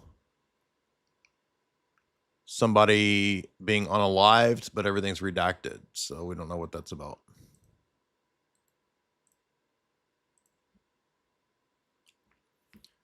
Shout out to Cleve. Looks like Cleve's going to do a stream Monday on this topic. Now, one little interesting side note. And I just have to give you a little bit of a warning caveat. So it is a movie with mature themes. So it is not for everybody. Especially if you got kids around. If you are an adult who can handle a movie with mature themes. So I had, as you guys know, we had a tongue-in-cheek debate with Dasha a while back. And Dasha kept saying, hey, you should watch my movie. You know, it's got some pretty interesting Jeff Stein related stuff. And so I went and watched Dasha's movie. Now, she's in some interesting films. We're going to be talking about a little bit of those. They're more art house films. But Dasha made her own film called The Scary of 61st. And again, this has mature themes in it. So, you know, parents, adults only. And beware. It's not for everybody. But it's sort of, how can I put it? It's sort of Dasha's version of Eyes Wide Shut mixed with Rosemary's Baby. And we're going to get a lot more into it, but Dasha put quite a bit about Jeff Stein McGeffrey in there that surprised me. And so when I watched this, I was like, man, talk about the timing of this. Like, Dasha's movie was pretty spot on. But again, it's not for everybody, but her movie is vindicated.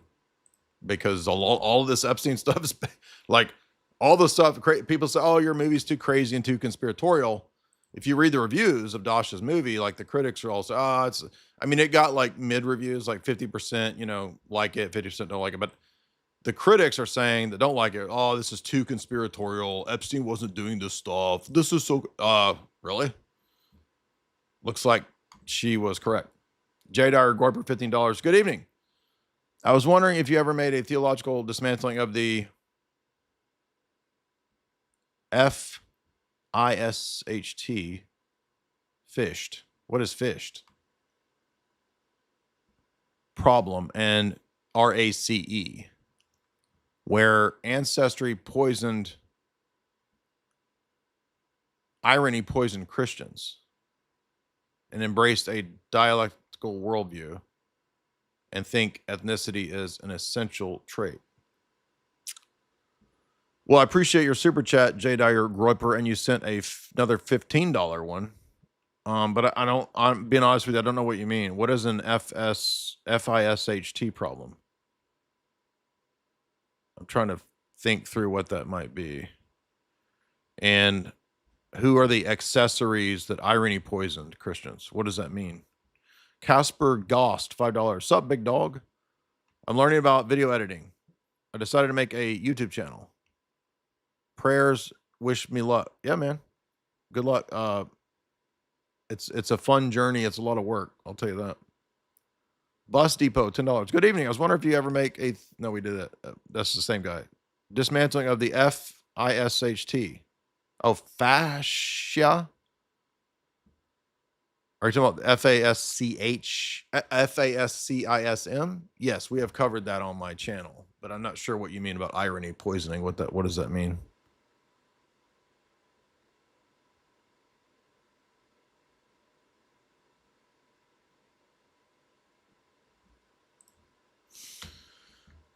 Stephen Jesus, $20. Jay, I cannot express how grateful I am. This is top tier analysis. Pretty much you and Kotel are the only do this kind of orthodox geopolitical commentary, and you've done it for decades. Thank you. Again, I like what's the matters comment. This is going to be a crazy week for the normies. They'll probably just go deeper into their normie catatonic trance as a result of all this. Okay, let's see. I mean, this just keeps coming out. I mean, is this going to be all week? Is it going to be a month of this?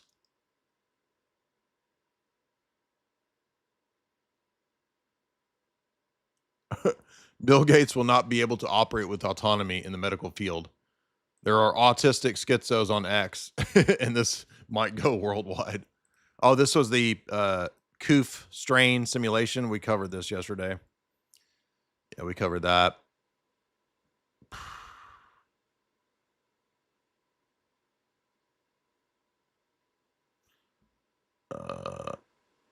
So Rabbi Shmuley sent an email, but there's nothing in it, or we don't know what it is.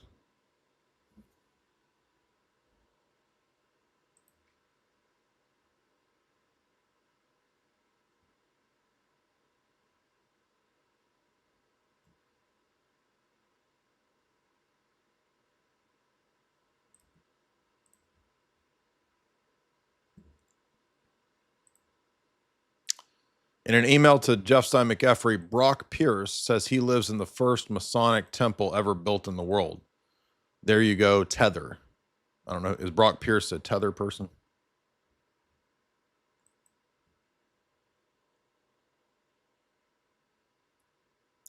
Epstein wanted to bioengineer pigs and create kosher bacon. What?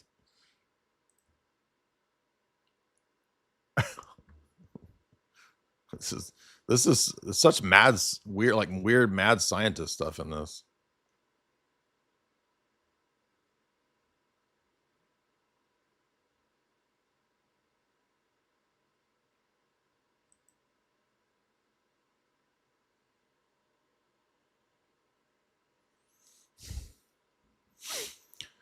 Here's a conversation between Epstein and someone redacted. It says, "Do you remember that naive young redacted actress last fall?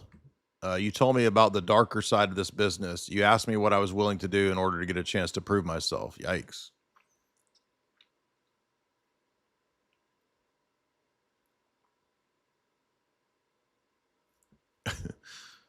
Epstein supposedly has $1 billion, but he only has one sweater. He's always in that zip up. It's like the only thing he has. That's funny.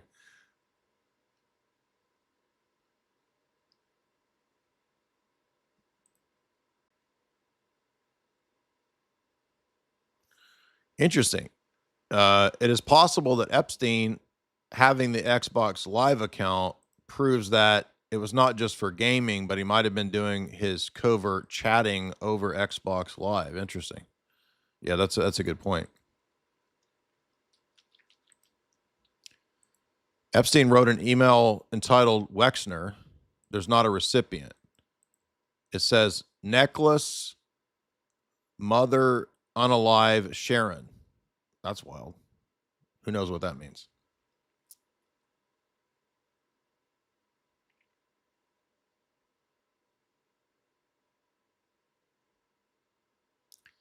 The ones I'm scrolling past are ones that we've already covered. Epstein and his redacted friends are decoding reality.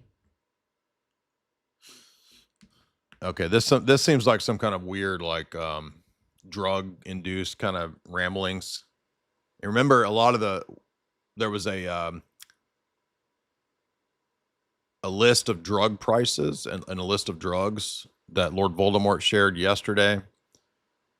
And as I mentioned, there was images of him sort of dancing, seeming like he was drunk or high.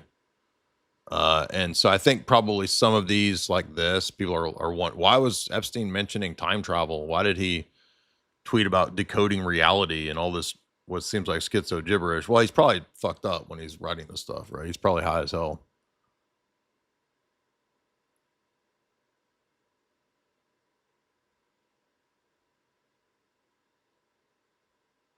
Here's another one of these about an emergent dimension. So that sounds like they're high.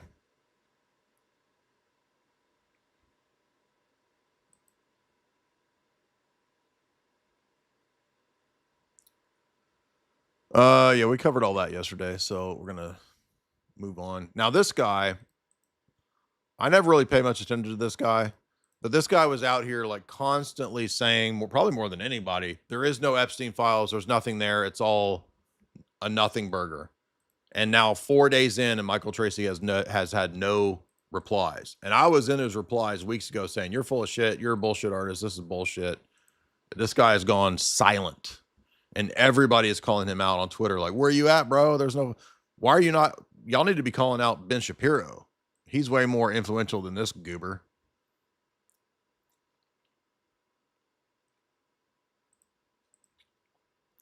Yeah, the guy I was trying to think of that Epstein wanted to use as a coup against Putin was Ilya Ponomarev.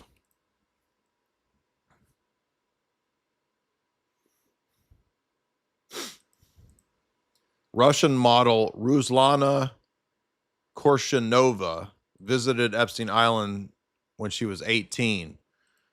2 years later, she jumped from her 9th floor apartment. So, Lord have mercy.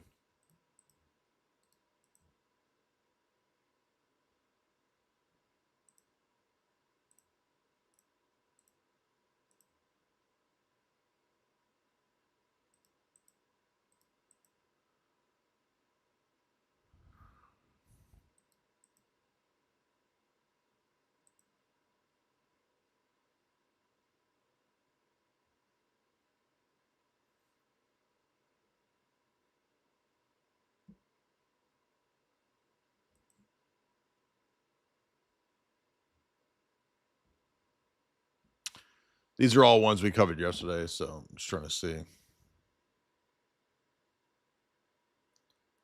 Here's Epstein. I don't know who this is to. From SA. Inshallah. Then we both go for a gold deposit mine in Zimbabwe. And this guy said, just a couple friends going for a gold mine in Zimbabwe.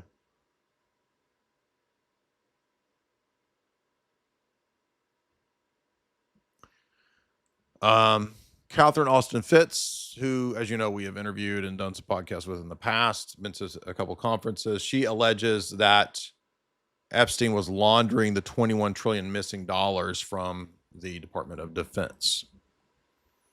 Actually, that would be a good thing to search for in the documents. By the way, people need to be looking for more of the Hollywood people too. Don't forget all the Hollywood goblins that were flying and the pop stars. And did everybody forget about that? Everybody's just focusing on like these professors and stuff, but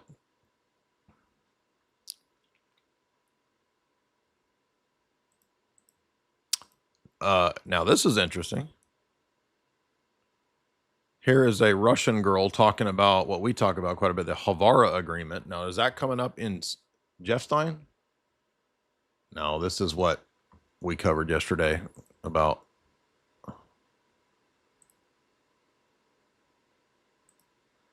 pictures of his broken hyoid bone. That's weird.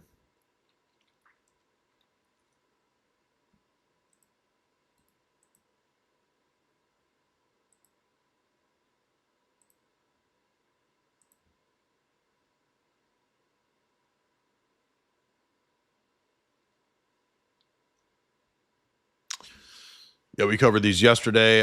So I think there was a couple more that I'll try to get to here. that I put in the bookmarks. Let's see. That I haven't seen other people referring to in a while. Let's see. Oh, yeah, we did that. We did that.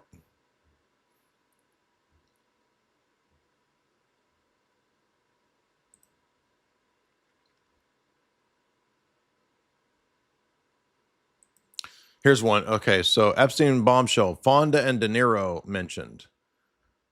Two biggest Trump haters appear to be the best friends with Jeff Stein McEffrey. The emails detail planned handouts with Epstein, Jane Fonda, De Niro, and Siegel. De Niro, Naomi Campbell, and Jane Fonda. What about Jane Fonda? Media elites. Interesting. So coordinating events with them. So-called communist Jane Fonda. You're right. Give me a break. All these people are phonies, dude. I have not checked this, but somebody said that Jay-Z has allegedly scrubbed his social media after this. Let's see if that's true.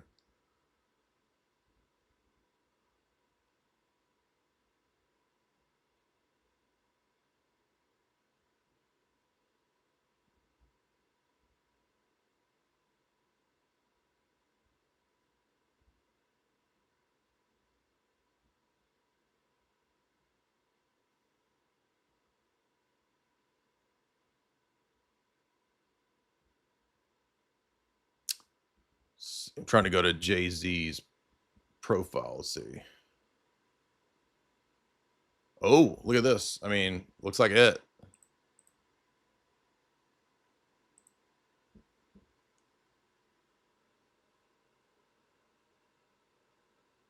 Empty.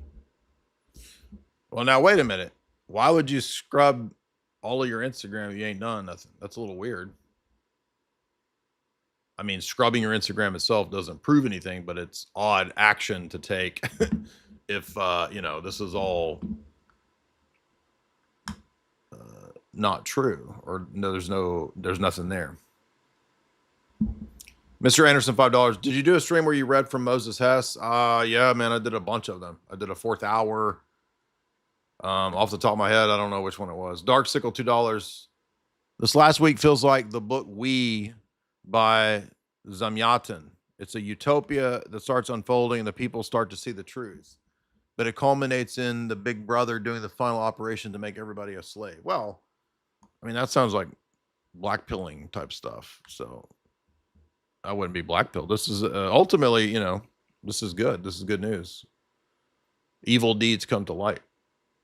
M-Bags, $5. Interesting X post. Heather C_77 says the guard of the prison that Jeff Stein was at said he exfiltrated from the prison. Interesting.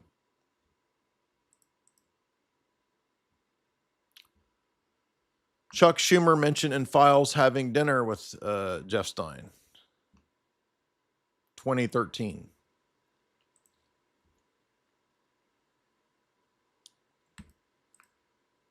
Big Surge has a joke saying, I think this was a real conversation. Epstein says, the banana that's sitting on the countertop, is it alive or dead?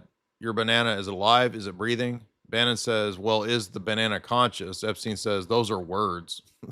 Big takeaway from the clip I've seen is that Epstein was kind of dumb, which is scary. Interesting. Oh, that's from the interview. Excuse me.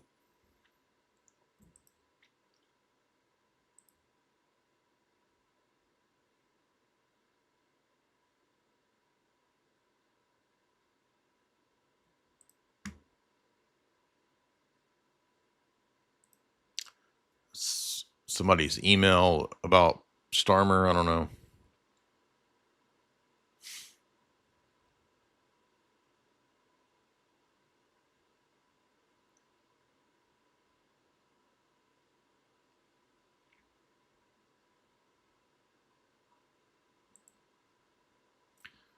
In response to Steve Bannon being removed from the National Security Council in 2017, Michael Wolff writes to Epstein, the war between the Jews and the non-Jews, Jews are presently winning.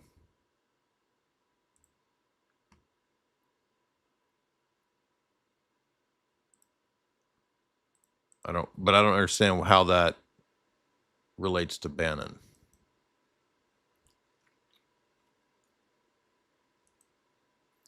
A lot of people were wondering if there was a BB connection. This says newly released document alleges connection between BB and Jeff Stein assisting in securing meetings.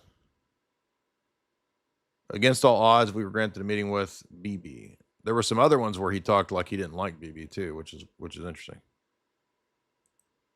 We covered that one, I think. Did we cover this one? The ISIS one? Yeah, we did that one.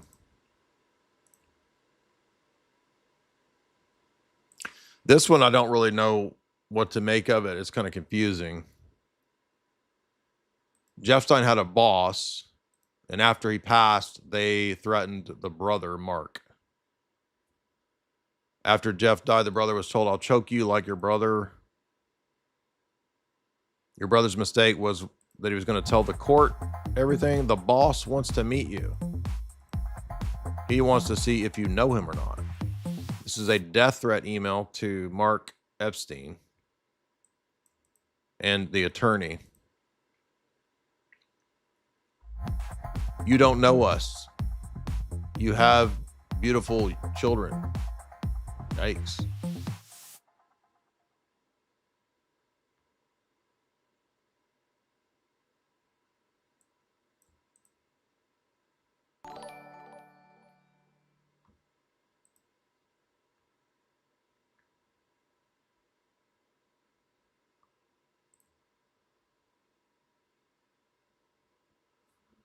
JRGLN, $5. I grew up Jehovah's Witness. I recently found Orthodox Church. I wanted to say thanks.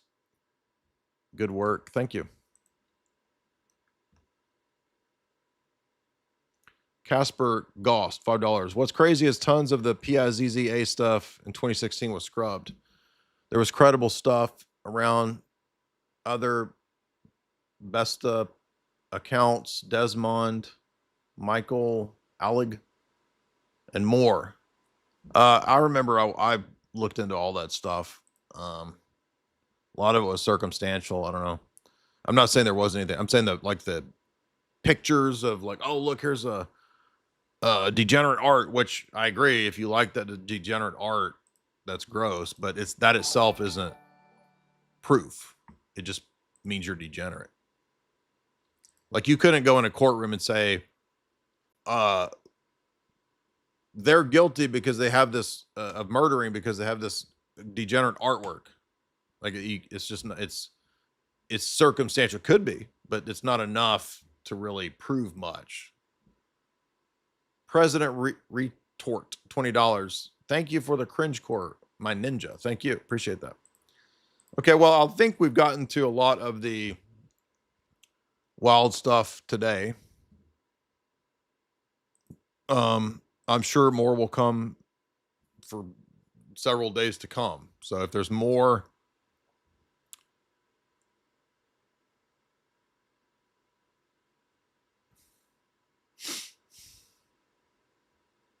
stuff breaking, we will be on it. Oh, this is an interesting one. Epstein file, Ava Dubin. Mary Kennedy was found unalived in her backyard. Epstein says, whoops. Mary Kennedy was the former wife of RFK Jr., who died of unaliving in the barn.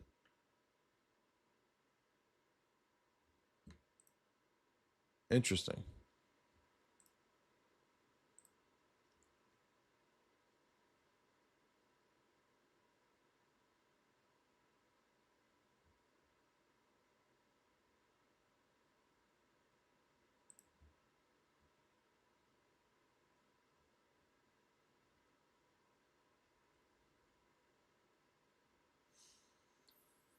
Here's a weird one. Epstein emails mention the Latin Mass. What? I presume Steve might be going to the Mass tonight. Steve Bannon? Who's Steve? There's an 11 a.m. Mass. That's the ordinary form.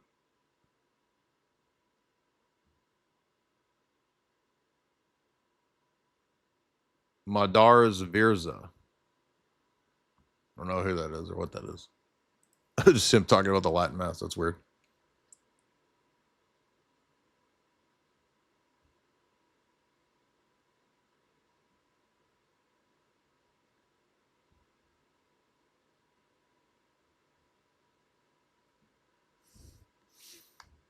Is your money dirty money? No, it's not. So, in fact... Why is it not dirty money? Because I earned it. But you earned it... I earned it legally. We went back to this before. You earned Yes. it. You earned it advising the worst people in the world, right, that do enormous bad things, and just to make more money. So, instead of asking me the question, should you take the money? Because I think it's a legitimate question. You think it's a legitimate question? Yes, no Why? question.